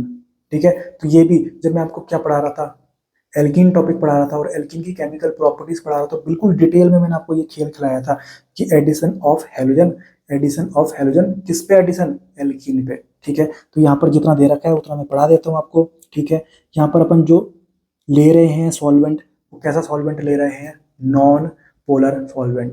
वहां पर मैंने आपको नॉन पोलर सॉल्वेंट में पूरा डीप में घुस के आपको समझाया था, और वहां पर मैं आपको पोलर सॉल्वेंट लेके भी समझाया था। ठीक है, तो वहां पे आप उसको रिवीजन करते रहना, जो मैंने हाइड्रोकार्बन में एल्कीन टॉपिक में आपको ये सेम चीज पढ़ा रखी है, बिल्कुल डिटेल में पढ़ा रखी है। यहाँ पर तो जितना एनसीईआरटी में दे रखा है उतना मैं पढ़ा रहा हूँ। ठीक है, तो ये मेरे पास सर एल्कीन है। ठीक है, आगे दे दिया इन्होंने Br2, मतलब एल्कीन में मुझे Br2 का एडिशन करना है in the presence of non polar solvent. ठीक है सर, ठीक है। अब कोई दिक्कत नहीं है, इसमें क्या करते हैं अपन, देख एंटी एडिशन करते हैं। क्या करते हैं, एंटी एडिशन करते हैं। एंटी एडिशन का मतलब कुछ नहीं होता, जैसे ये है ना, तो एक कार्बन, एक हाइड्रोजन तूने ये वाला हटाया, तो एक हाइड्रोजन तुझे नीचे वाला हटाना पड़ेगा, ठीक है। तो देख ये तो अभी रहेगा ही सही, ये भी तेरा रहेगा ही सही, ठीक है, ये भी तेरा रहेगा ही सही। अब तूने क्या किया, सॉरी सॉरी सॉरी सॉरी, इसमें हाइड्रोजन हटाना थोड़ी पड़ता, इसमें हाइड्रोजन हटाना थोड़ी पड़ता, इसमें सिर्फ तेरे को क्या करना है, हेलोजन को ऐड करना है, ठीक है सर। और यहाँ पर तेरा कैसा एडिशन होने वाला है, एंटी एडिशन होने वाला है, ठीक है। तो तूने ये तो सेम ऐसे ही लिखा।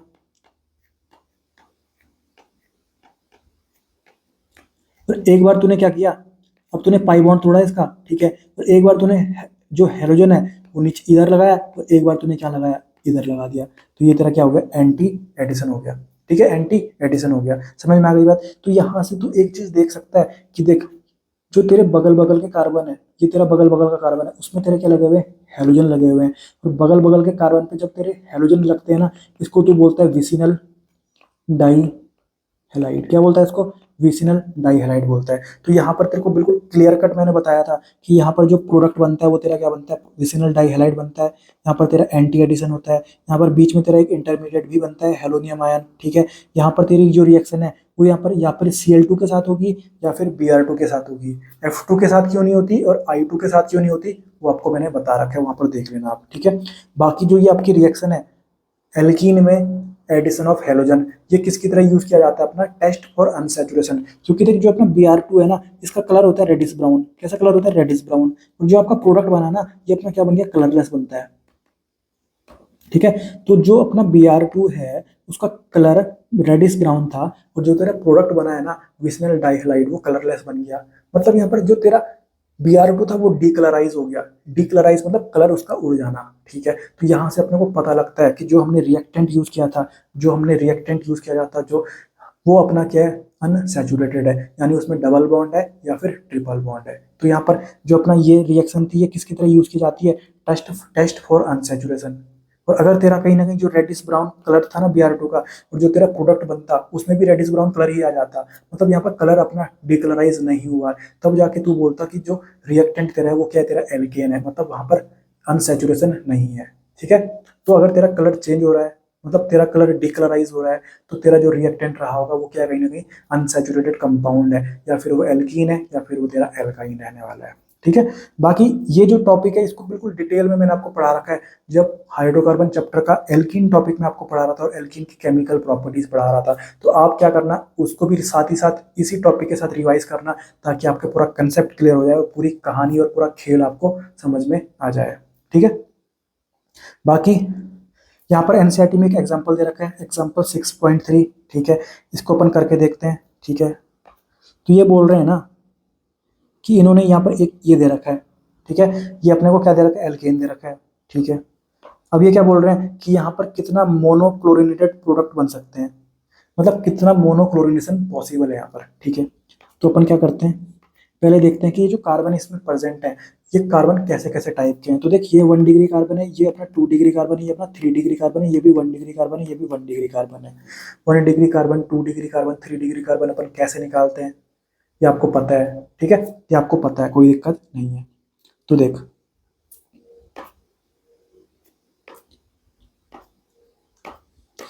एक बार मैंने ना 1 डिग्री कार्बन का जो हाइड्रोजन है वो हटाया, और वहां पर मैंने क्या लगा दी, क्लोरीन लगा दी। तो एक बार मैंने मतलब यहाँ पर खेल खेल दिया, ठीक है। तो एक मेरा ये बन गया, ठीक है।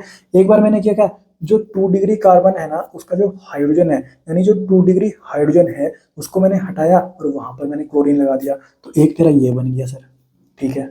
अब तूने क्या किया, जो 3 डिग्री हाइड्रोजन है ना, ये है 3 डिग्री हाइड्रोजन, ये जो तेरा 3 डिग्री हाइड्रोजन है वो तूने हटाया और वहां पर तूने क्लोरीन लगा दिया, तो यहाँ पर तेरा कहीं ना कहीं एक तेरा ये बन गया सर, ठीक है। बाकी तू यहाँ पर अगर करेगा, ये भी तेरे 1 डिग्री है, ठीक है। पर एक बात ध्यान से देख मेरे भाई, एक बात ध्यान से देख,